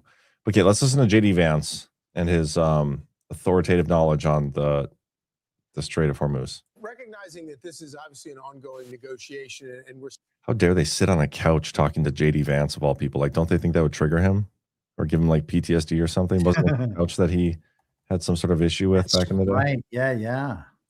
So offensive. recognizing that this is obviously an ongoing negotiation, and we're still in sort of the delicate diplomatic dance. We haven't even really gotten to the diplomatic dance part. I do want to ask you about a question about the current state. Wall Street Journal reporting that the remnants of the Iranian Navy are actually turning ships back in the Strait of Hormuz. Is that, based on your understanding of the memo of understanding, is that a violation of the memo of understanding?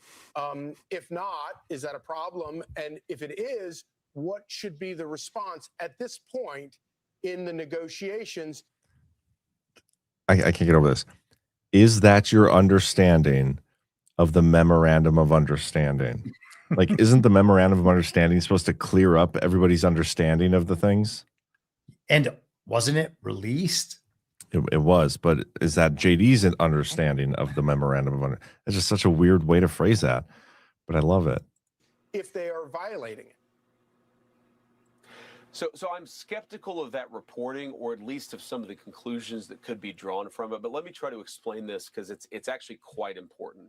So right now, the Straits of Hormuz, a 20-mile waterway that is a choke point for all this oil and gas, we know those straits have a lot of mines in them. Like I said just now, we got 16 million barrels out of the Strait of Hormuz in just the last 24 hours. That is basically to where it was before the war even started. And so that suggests that the straits really are open. Now, what I would believe is that if a ship was going near a minefield, either our Navy or somebody else's Navy, there are a lot of countries other than Iran who are in the region, might say, no, don't go there because there are mines there. And what the MOU contemplates is a 30-day period where we demine the straits, where we open up the traffic there. But no, we're not seeing any evidence that the Iranians are still closing down the Strait of Hormuz. It is going to take some time to clear those mines, though. You know, I know you're a Well, so does everybody know where the mines are? Like, what's the point of mines that everybody knows where they're located? Like, yeah, there's a minefield there. Don't go near that. The mines has always been ridiculous. What's the whole point of a minefield? Is that, like, you don't know where the mines are in the field, otherwise they have no effect. Otherwise, it's just like, okay, I'm just not going to go there. Well, yeah, but now they don't want to blow anybody up. So they make sure that they're steered away from the mines. And in the future, no one's going to figure out that there's many mines there. Okay. But it doesn't make any sense. Has anybody actually succumbed to a mine yet? So far, I believe the answer is no. So theoretically, and I know this is like, you're not going to like this question because this is not how you think about things, but theoretically, it's possible the mines are also Schrodinger's mines. They don't even exist. Yeah. Potentially. I've never thought the mines existed. So okay. That's just me. And then there was, I mean, take it as you will, but there was an article from either NBC or one of their affiliates, maybe it was MS Now or something like that, a few weeks ago. No, I think it was NBC, reporting that they had inquired of the government and there was just no proof that there were ever mines anywhere. So, I mean, again, that there's nothing more reliable about that information than any other information, but there's no reason to believe that there are mines there. That's just a story that we've been told. Is this where Minecraft came from? Do you know? Oh man, that would be so cool if it was. Maybe they'll release a special edition Strait of Hormuz. Ooh, that'd be funny. No, somebody, if you want to make a bunch of money on AI, and by a bunch of money, I mean like $5 posting it to YouTube or something for all the views, do a Minecraft interpretation of the Strait of Hormuz situation and boats like going through it and blowing up by mines and stuff. That probably play really well. Anyway, okay, back to the clip. Actually, the clip's done. So never mind. But yeah, there's like so many articles out here back and forth about whether or not it's open. And Iran announces a plan to close it. Iran Foreign Ministry says Strait of Hormuz is open after IRGC warned it was closed, sparking, like they don't even know themselves what's going on. The whole thing seems to be a shit show. And on the side of it, what's causing the shit show is being blamed on Israel for continuing the fight in Lebanon. And oh man, we should watch a little bit of, and people don't like yell at me for saying this, but Mark Levin, because he is having a major meltdown on Twitter. Have you seen that video? No. Okay, hold on. Let's see if I can find it. So while you're looking for that, I think it's interesting that different factions in Iran are saying different things about the Strait of Hormuz and that the mainstream media, again, doesn't know. So we've had different factions speaking on behalf of Iran the entire time. We've had conflicting information the entire time. This is how it goes when people are just telling different stories. I agree. Okay, here's Mark Levin. And it's not just people telling different stories. It's nobody knowing what the hell is actually going on. This is the result of the discombobulator. Yes. Yeah. I wasn't just saying like these people have different versions of the story that they're telling. I'm saying that that our side and the enemy side and various factions of the enemy side potentially are using narrative warfare and trying to convince the public to understand things one way or another. So it's not just that they have different versions of the story. They are intentionally telling adversarial stories to make people believe different things. Ooh, I like this in the YouTube chat. It's not a minefield, it's a minefield. Oh, there you go. It's blowing up bombs in your mind. Love it. Okay, let's listen to Mark Levin get really mad at Trump, who he was obsessed with a while ago. Remember when was it Trump bringing Mark Levin on stage or Mark Levin bringing Trump on stage at an event or something and like talked about Trump being the most pro-Jewish president? Do you remember that? Yes, I do. And remember when he like gave him like the kind of bro hug around the neck and was kind of trying to manhandle him and stuff? Oh man. At that moment, you have to know that Mark Levin is going to have a bad time. Yeah, I want to find that video first. Because this is, man, it's so good. Where was that at? Trump in a headlock and give him a noogie. Yeah, but I want to find the actual clip. Damn it. What exactly did he say? Because I have this, but it's Mark Levin talking, but it's not the actual video. Let me show you this one here. There you go. But it's not actually, it's not the, actual video. But we're writing love. Let me try another search. I feel like this video would be better in context. You know what I mean? Like this will be the better precursor for the next one. Just, I don't know what conference this was at. Ghost would probably know. Trump speaks at, what does that say? White House, Hakuna, Hanukkah reception? I couldn't read it. The things are. Yeah. Okay, here we go. I found it. This is the one. Now he's the first Jewish president to serve two not consecutive presidencies. We thank you for everything. Bad things happened on the second one. Namely, the election was rigged. And we found out, and you see that happening. But, and you are the greatest president. And God bless you. I miss you. There's that. Now follow that up with today. He said our first Jewish president to serve non-consecutive terms. How many other Jewish presidents have we had? And Trump would only be honorarily Jewish, right? Yes, I believe. Okay, look just how upset he is right now. I'm going to start the program where I'd rather not start, but I must. I want to say to people in and out of the administration, stop trashing, smearing, bullying the little state of Israel.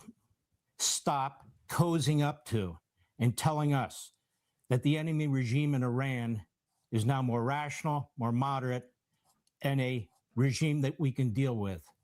When just a few months ago, they slaughtered 50,000 people, they're still hanging young people today. And if they had a nuclear missile today, they'd fire it into our country as sure as I'm alive. I don't know what's going on, but if people think they can bully a little country, and really a people that have existed 4,000 years, through the Babylonians and the Persians, through the Romans and the Third Reich, into surrendering their defense and their decision on how to secure their country, they got another thing coming. I think it's outrageous. When we used to see the Secretary of War and the head of the Joint Chiefs of Staff daily here on Fox tell us of the fantastic marriage, symmetry between our militaries in defeating this enemy. I'm really appalled by this. And I hope it comes to an end sooner than later, because it's not right, it's not just, and it's not truthful.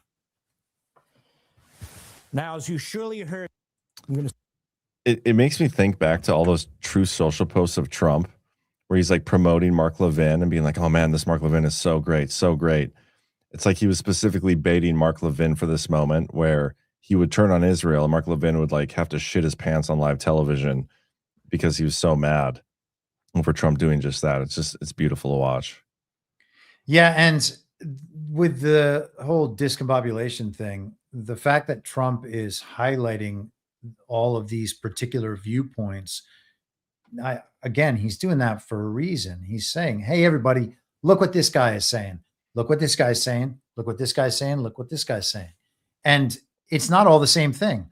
Like if you're just passively observing it, it looks like Trump is just posting stuff that supports Trump because he wants everybody to know, hey, this person's saying nice things about Trump. This person's saying nice things about Trump. I think it's deeper than that. I think he wants people to engage all of these various viewpoints, even though it seems like they all kind of collect around Trump support. There's a lot of different factions who have pledged their support for Donald Trump at various times and ultimately not supported him. But we need to kind of be familiar with all those different points of view, because this is the way that the American public is coming to form ideas about really important issues that matter for the way forward. Yeah. Mark Levin was also getting really concerned because Trump said this the other day.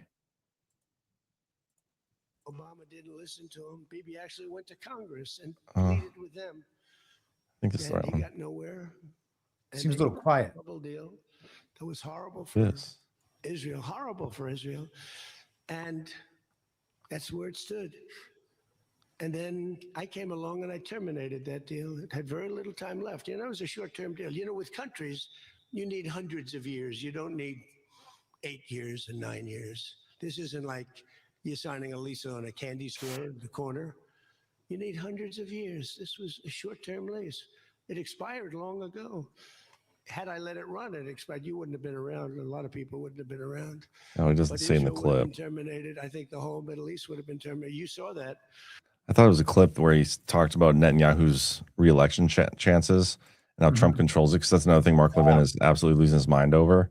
Like saying, so we're going to interfere in another country's elections? How dare you? Just get super pissy about it. But anyway, I'll get off the people getting pissed at Trump thing, because it's not going to stop. It's going to be so juicy for the next couple months. Yeah. There was a Benny Gantz clip, I think, losing his mind over Netanyahu, talking about how Netanyahu's got to be replaced. Netanyahu's not going to be replaced, by the way. I mean, he's basically just in the same position over there that Trump's in over here. Was it this one? By all sides, a color revolution trying to take him out. It does look like that's probably the right thing, but it's going to have subtitles over it, right? Nope. ביבי כן, ביבי לא, אל תחתכו אותי. אתה מבין שנהרגו בלבנון אנשים מקיבוצים ואנשים מההתיישבות ואנשים מכל מקום, ואתה ממשיך עם הטיעון הזה? אתם לא מבינים מה קורה? אתם לא רואים שהמדינה מתפרקת? Maybe we should mute it and then read what he's saying in the subtitles. Do I have to read it as angry as he is? Wait, is this? Oh, that's 9/11. Oh, that's not the right one.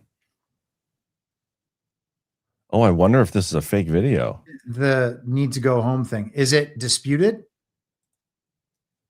Tomorrow on Meet the Press, Benny Gantz, like you've never seen him before. I mean, if that's a fake video, it's very convincing, but BB needs to go home. Don't interrupt me. He is responsible for what happened here. Man, I wish I spoke Jewish. Ghost, do you speak it?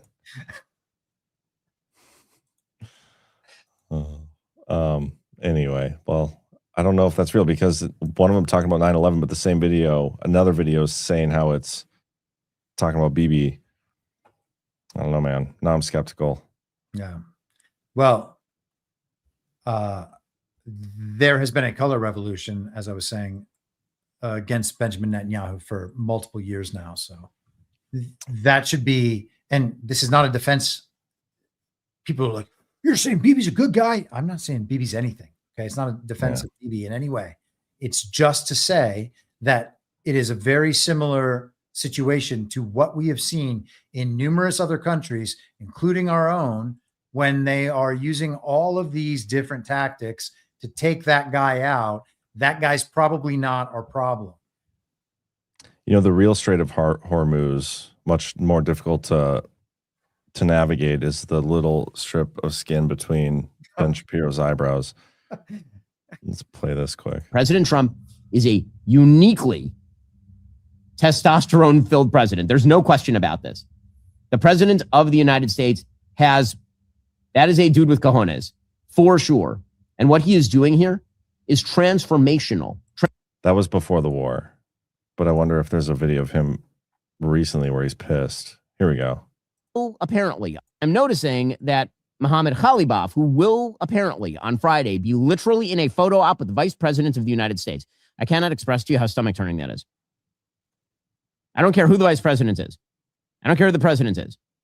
Leaders of the United States of America in a photo op with a mass murdering terrorist supporter like Mohammed Khalibaf shaking hands 6 months after he blew away 42,000 innocent people in the streets, and weeks after his administration was firing missiles at literally all of our allies in the region, and continues to support every terrorist group in the region, and is currently continuing to control the strait. Like right now, it is not fully open for business unless the Iranians have, quote unquote, decided it is. The idea here is that somehow this administration and the deal that has been cut weakens Hezbollah. I'm not seeing it so much. I'm not seeing it. Maybe it's there. Again, we haven't seen the MOU for the 1,000th time. We haven't seen the MOU. That's not because of me. I would like to see the. I don't know if I can listen to the rest of this, but all the perfect people are freaking out over this, which kind of tells you it's probably a great deal. Can you imagine? Oh, sorry. Go ahead. I was going to say, Ghost in the chat says, can't wait for the Ayatollah to visit the White House. Can you imagine the freak out? That'd be awesome. Yeah. Imagine, I said this earlier in our Badlands chat, but right now, Israel is the Iran thing is happening. The Hezbollah thing is happening. Can you imagine over the course of 5 years, the justifications for war in the Middle East are all going away? The Taliban, the Houthis, Hezbollah, Hamas, and Iran. The justification for war is gone. Nobody wants to go to war with any of these people for any of these reasons. The country is just straight up over it. Decade after decade after decade of the neocons and this global regime building up all of these permanent entrenched threats in the Middle East that can be used to create a war at like a moment's notice. All of them are gone. Can you imagine being Ben Shapiro or Mark Levin, knowing that you don't have those punching bags any longer? Well, then know what they're going to do? They're going to move the goalposts to Syria and Turkey. And I think Ghost called that a long time ago, but there's an article I saw just today. Syria and Turkey represent bigger threat to Israel than Iran, says Israeli minister. So they're just going to move the goalposts too, because they always got to be in conflict with somebody, right? Guess we'll see. We have to do Cuba next too, right? But is Israel going to attack Cuba next?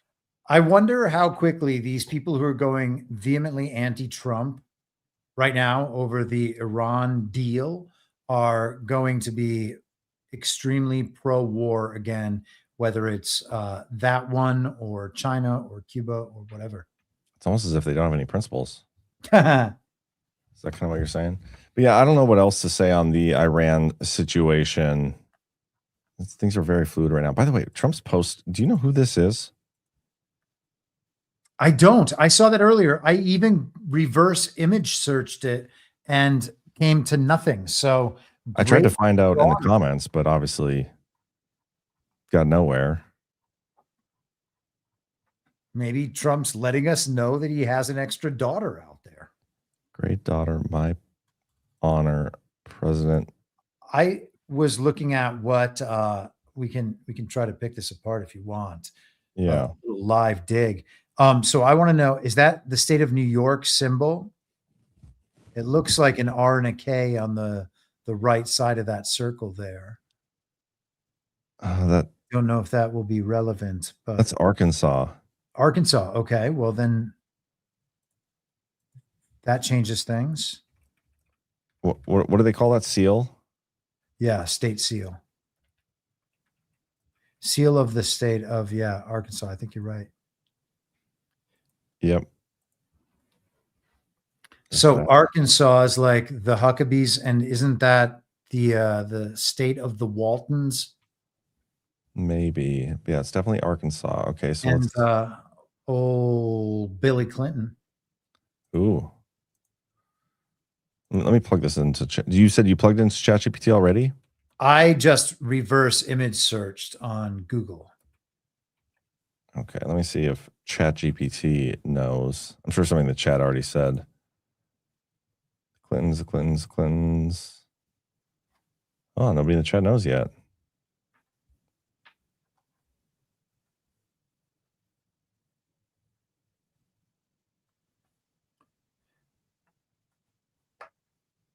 I wonder if anyone is on is doing this dig over on X, formerly Twitter. I can't identify who the person in the photo is. I can describe what's visible, though. Blonde woman on a couch. Yeah, I saw that. I noticed. It's very productive. Yeah, man, I don't know. Yeah. And it's old. I mean, this lady's probably dead by now. Right? I mean, like, look at the kind of phone she's using. When's the last time people used that? Was like 20 years ago. Yeah, maybe even longer. Yeah, and it does look like an old picture. Let me look up famous ladies. Famous? I mean, that's not.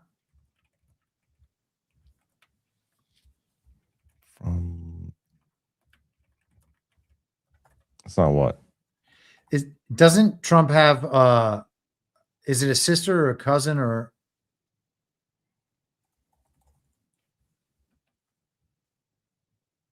Arkansas though?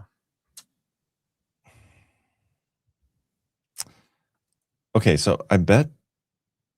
Hold on, let me look up governors of Arkansas. It's like, what kind of random person, not the governor, has the state seal of Arkansas blanket on their couch in their house? You know? Yeah, it's good call. Good question.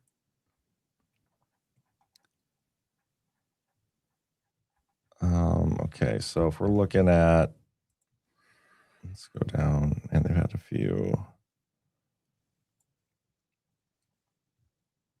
Do you think it's Mike Huckabee's wife? Man, He does say great daughter. Yeah, I don't know what that could. Oh, and the reference then would be to Sarah Huckabee Sanders. Yeah. Got it. Could be. That makes sense. Let me go back to. It doesn't really look like her though. This compared to.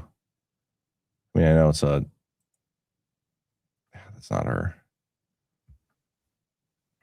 There's no way. How about Jim Guy Tucker? Frank D. White. Jennifer Flowers? Really? Somebody in the chat is saying that with question marks, though. You don't sound too confident. Does anybody know who this is? Post the link to the pic. Okay. If you're on Truth Social, it's the most recent post in Trump's feed. People are saying Jennifer Flowers. Well, that's interesting. Who's during Bill Clinton's 1992 presidential election campaign, Flowers came forward to say that she had a 12-year extramarital relationship with Clinton. Yeah, the timing though, that picture looks like it would have been taken around that time. So I doubt that could be her. I don't think that's her. Yeah. I don't think it even looks like this is what she looks like. And I don't think that's this lady.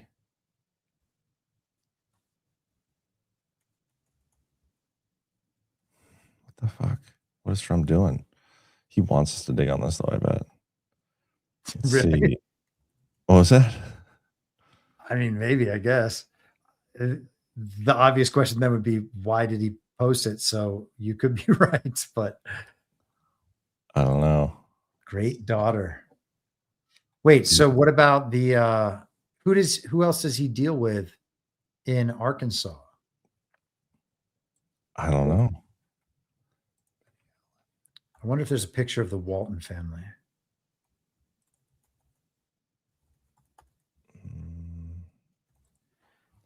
What's this guy's name?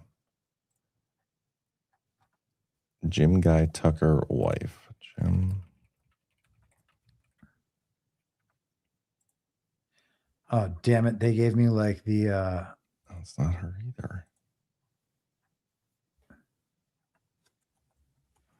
Sarah's mom? I don't think so. Doesn't look like her.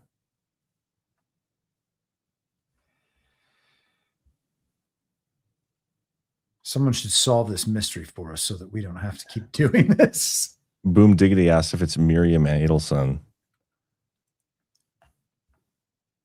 I don't think so. No, it's definitely not her.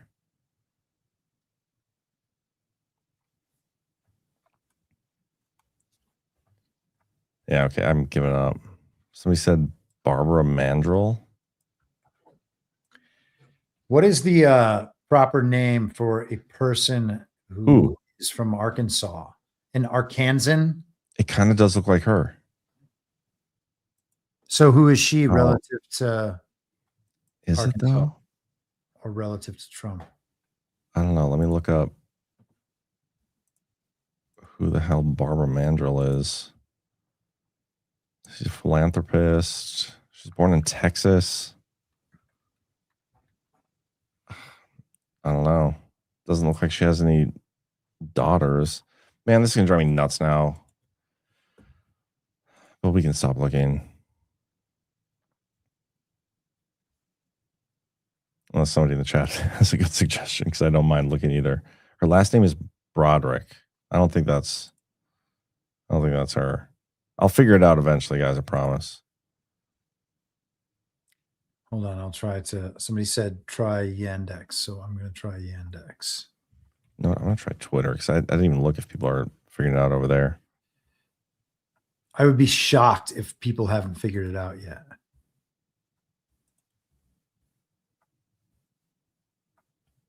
Somebody is saying that Trump posted a picture while he is currently at Camp David. I forgot he's at Camp David now. Mhm. There's an image of George W. Bush from a time when he was there. And you can see it's the same red couches, flooring, and windows and striped curtains. I don't know who the woman is or when she would have been there, but at least helps narrow down where they're at. I don't know Wow. if it's the same couches, is it? I mean, red couches are not, I guess they're not that rare. I mean, it could be the same windows. It's really hard to tell.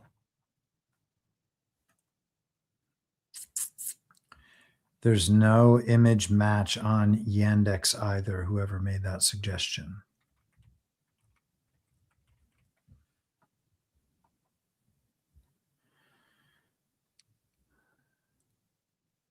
Hold on, let's see. Okay, here we go. I think we might be onto something. Okay, yep, we got it. It's No way. It's Margot Castametis. Katsamatitis. Katsamatitis, I think is how you say it. One of Yeah. those. So I think that Trump had it guy- at the White House. that guy, yeah, he's been a close Trump supporter for many years. I think he owns ABC 11 in New York, the radio station. And maybe I'm saying the call sign wrong, but the place where Rudy Giuliani used to do his radio show. I think Okay. that's John Katsamatitis. Yeah, this guy. He's a billionaire. His daughter, Andrea, is an American politician who has been the chairwoman of the Manhattan Republican Party since 2017. Hmm. But yes, people are saying that he was just at the White House today. Trump is trying to say it was an honor to host them, and their daughter was great. There you go. They're Mr. longtime friends of the Clintons, it looks like. Interesting stuff. Hmm.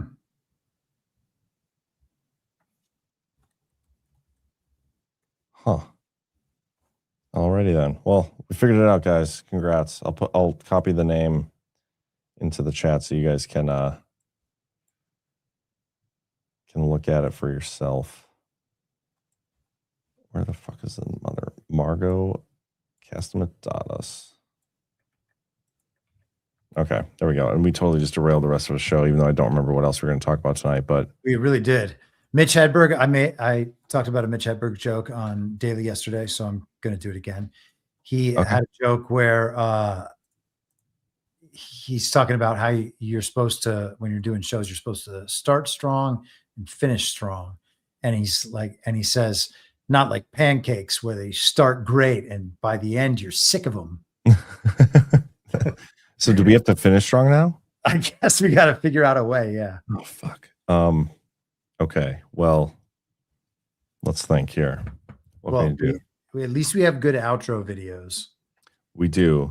I don't have any like lined up for right now, but well, you can. Oh, you mean I thought you were saying like, well, outro. Do we have anything else that we were going to talk about? well, that's what I was thinking. I don't know. Actually, let me go through my Twitter because I think we there's have a few way too many things. things. I thought we had a ton of stuff too. Yeah. We got totally derailed, or we derailed ourselves, I suppose. Yeah, that was my bad. I don't know if that's. I think it was Trump's fault. He knew exactly what he was doing when he said, or he posted that with no context.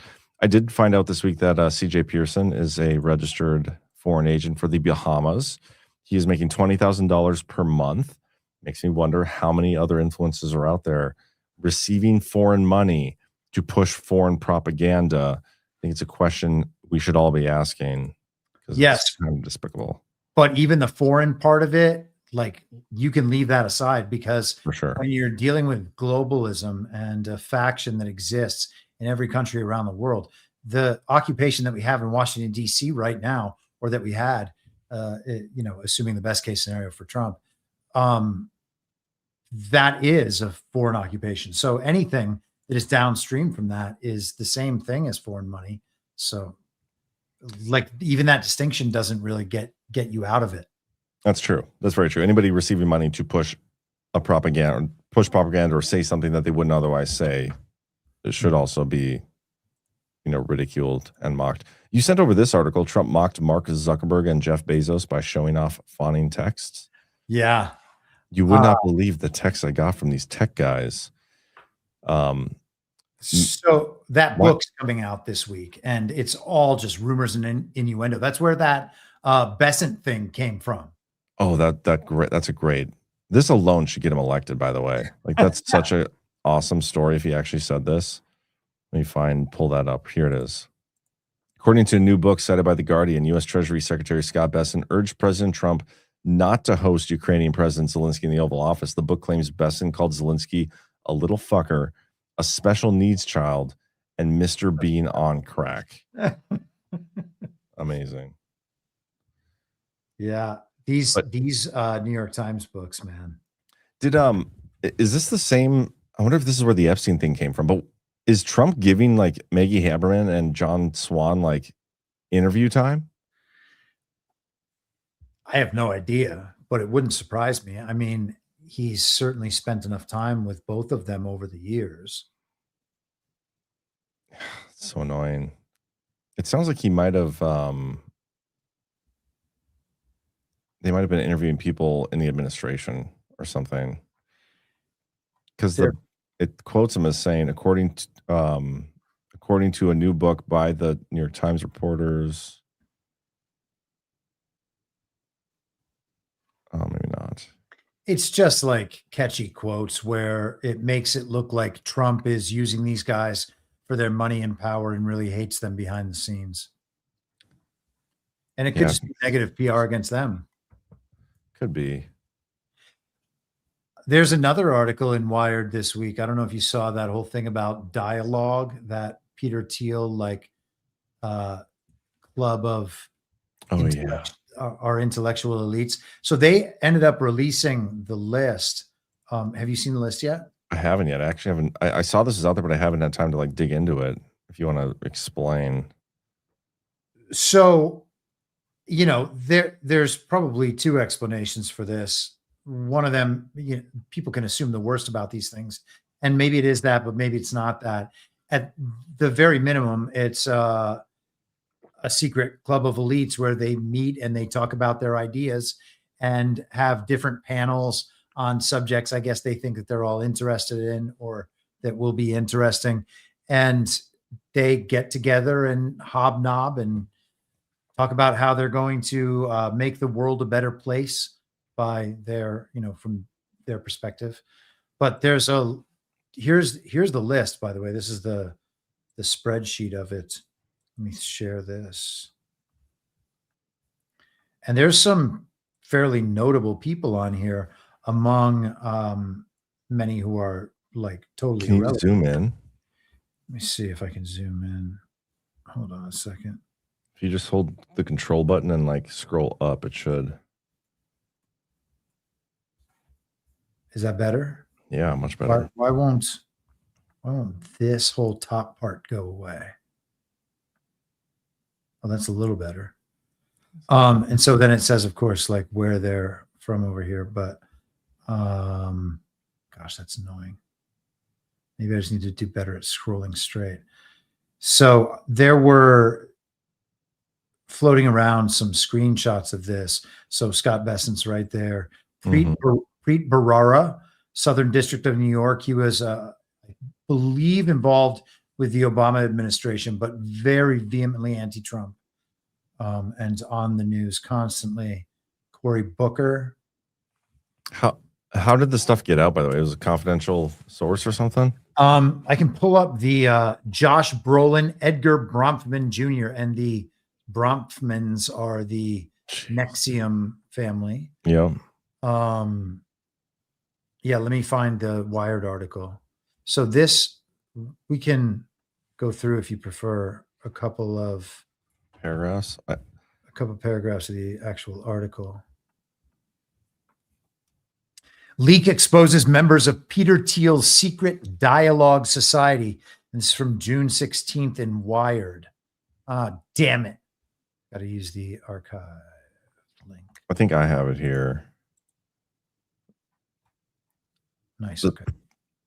The private network, co-founded by Peter Thiel, grades its event attendees on a hidden scale, ranking them by wealth and fame, tracking their relationships, and using algorithms to help decide who they should meet, who they should sit with, and who no longer belongs.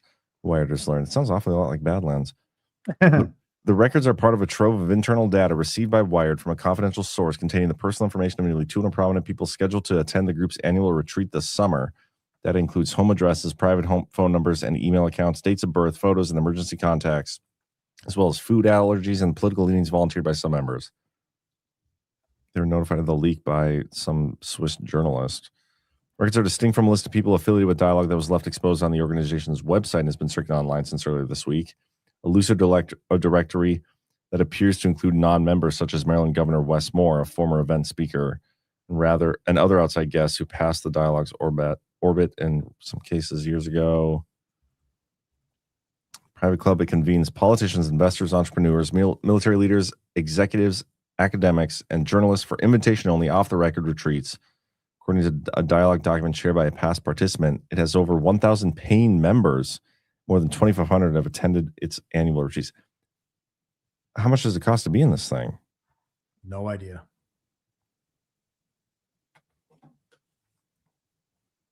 They assign people grades before they join. Of the 192 dossiers examined by Wired, 130 are tagged as members. The rest are prospects with files bearing markings like first-time dialoguer or warm. Everyone, members and prospective invitees alike, is assigned a grade of A, B, or C. The C grade appears reserved for the most famous and influential. Only 1 in 7 received it. Most people, 141 of 192, received a B. The final tier A appears primarily assigned to older, established members whom the grades consider less notable.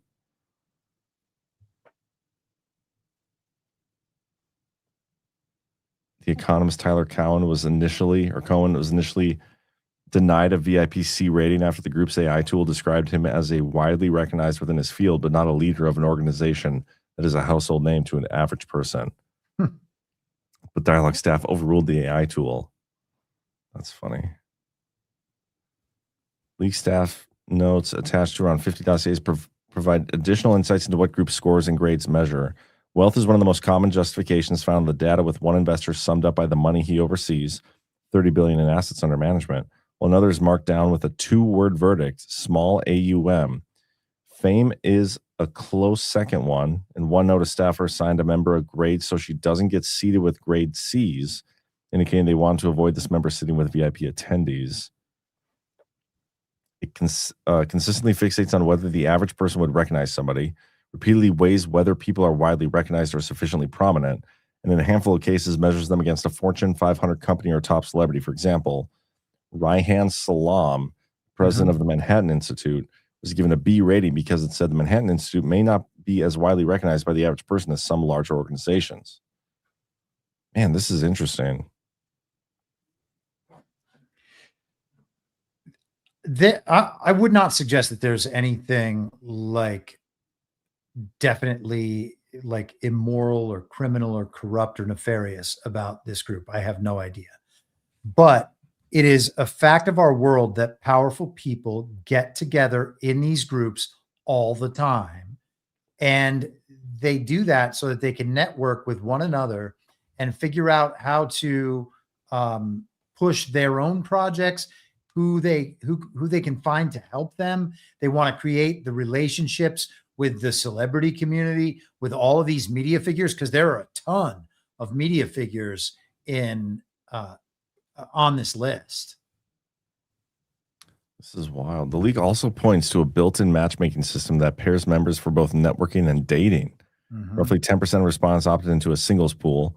More than 3/4 already have a list of algorithm-suggested matches, which staff appear to refine by hand. One note pairs two members because you're both in New York and work in government.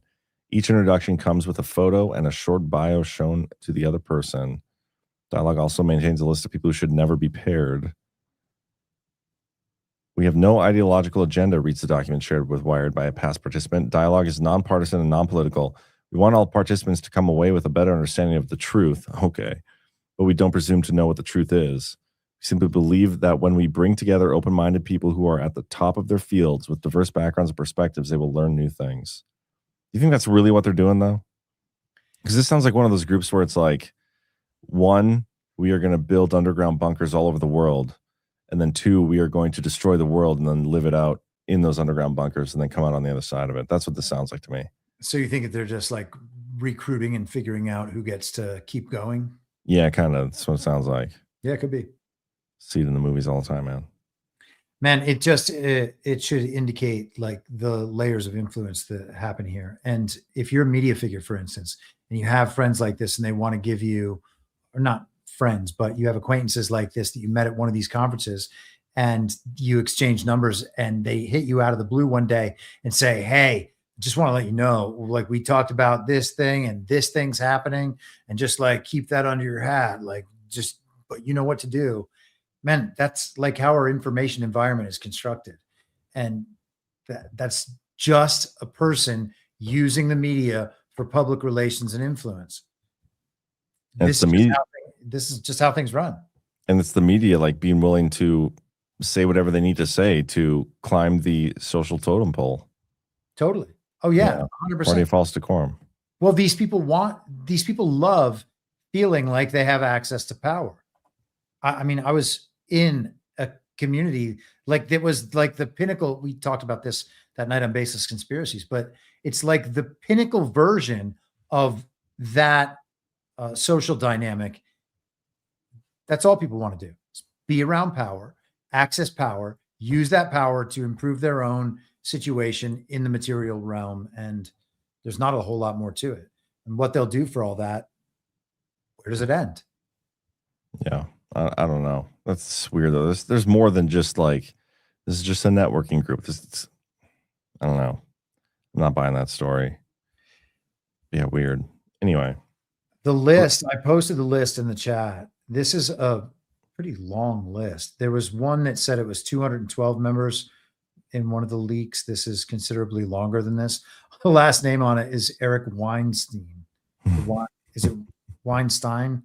I can't remember which way the brothers decided to make it. But yeah, of course. I mean, he was like the manager of Thiel Capital anyway. So yeah, anyway. It's locked in. I got nothing else though, man. Anything else you want to discuss? No. We've been going 2 hours now. Yeah, it's late. We can call it a night. Okay. Well, you find the outro video. I'm gonna quick promo, guys. This week we are going to GART, Deadwood, South Dakota. It's gonna be awesome. We still have single day tickets available, and we also have virtual tickets available for those who are gonna miss us while we're gone. We're gonna be here. We're gonna be putting on some great content, a lot of which you won't be able to access unless you have a virtual ticket. We've lowered the price as well from previous events because we know times are tough for everybody. So badlandsmedia.tv/events. Get those tickets. Conference kicks off. I'm heading down there early. We're going to start hopefully putting up some content on Wednesday, and then the VIP dinner kicks off Thursday. Panels starting Friday. Hopefully we'll have the panels out for everybody tomorrow. So stay tuned for that. And then got a couple boosts that came in. 1027JS left $20 and says thank you. And thank you so much, Joe, my fellow North Dakotan. C. Lorenovna for $40 says, John, growing up in rural South Dakota, nothing good came within a day's drive. Enter GART Deadwood and I am nowhere close. Remoting in, can't wait. Chris, your cloud article was spectacular. Also, thanks for the inspiration to revisit memories tucked away. Damn it, you know what? That's been on my to read list since it came out. Was that last Sunday? Yeah, but I'll just let you know. For me, it's like relatively short, so you can blaze through it. Yeah, I will definitely read that. I'm going to read that tomorrow.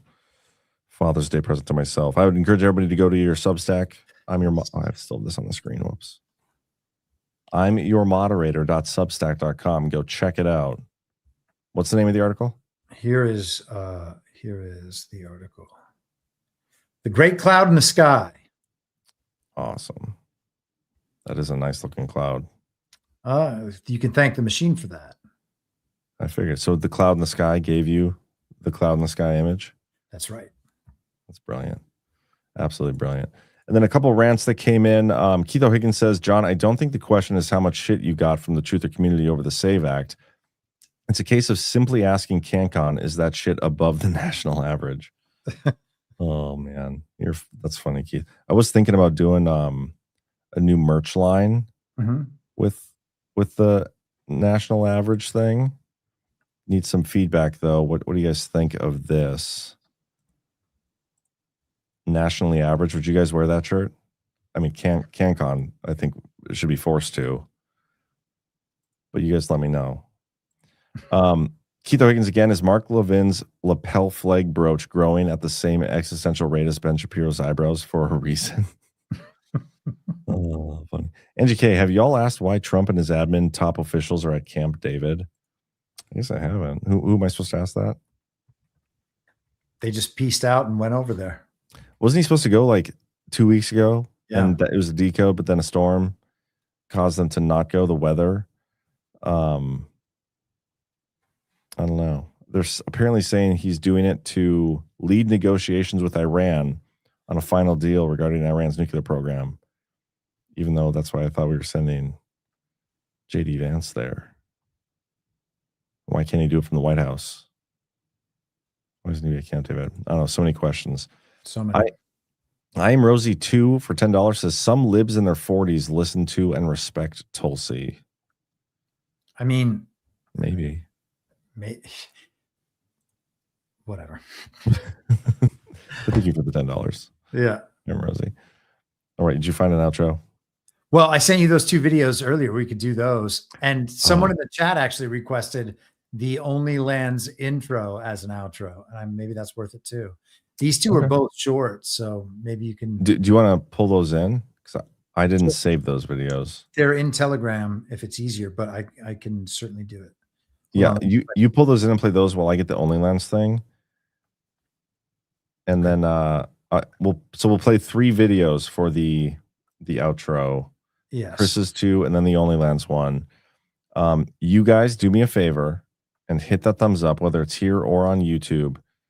It's greatly appreciated. My freaking thing is frozen. For those listening, one of these videos is not going to have a lot of audio, but it's just so much fun. And the memories this week, it kind of came up because Trump was sparring with Georgia Maloney.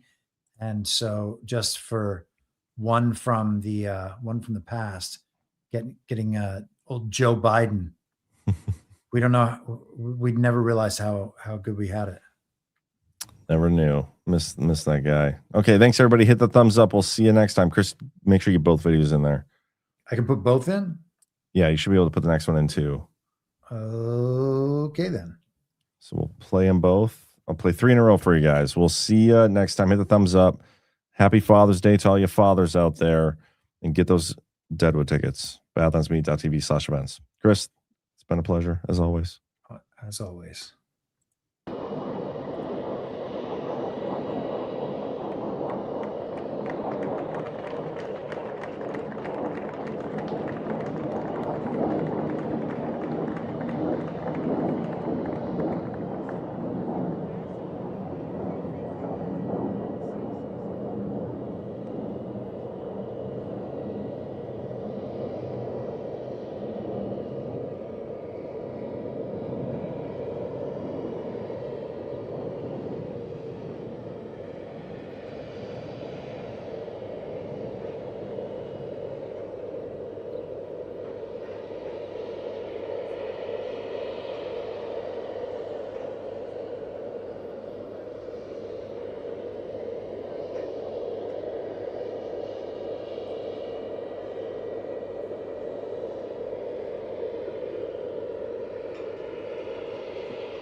trouble with this. Let's try it again from the top. This is a victory for the U.S. because our goal from day one was for Iran to open the strait that didn't close till after we attacked, which was completely controlled by their military we had total dominance over. And it was a waterway that we could have taken over, but instead asked for help that we didn't need, but we'll remember that our allies did not give us. All because of the negotiating power of a FIFA Peace Prize recipient's threat to annihilate a civilization in order to liberate them from a regime that changed, which was not our goal, but we will take credit for, from an old man who hates us to his younger son who hates us for those reasons, and that we killed his father. And while it is not clear the status of Iran's nuclear capabilities that we obliterated last year, but we're going to be a problem in 2 weeks, one thing is for sure. They now have more money and control of the strait than they had when they made the old deal that we ended because it was terrible. Now, I think that is enough about authoritarian propagandistic regimes. Does anybody have any questions about the Trump Library golden statue?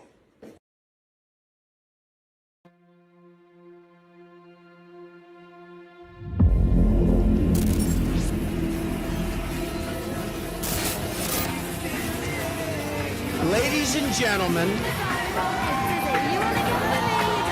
I am officially running for President of the United States, and we are going to make our country great again. Watch those ballots, watch what's going on. You know what the fuck they're doing. Do you understand that? To peacefully and patriotic vagina. They're eating the dog. They're eating the cats. They're eating.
I saw her today at the reception, a glass of wine in her hand. I knew she was. You know, none of this is real. You, sir, can eat a bag of dicks. You can't always get what you want. But if you try sometimes, you just might. Give me liberty or give me death.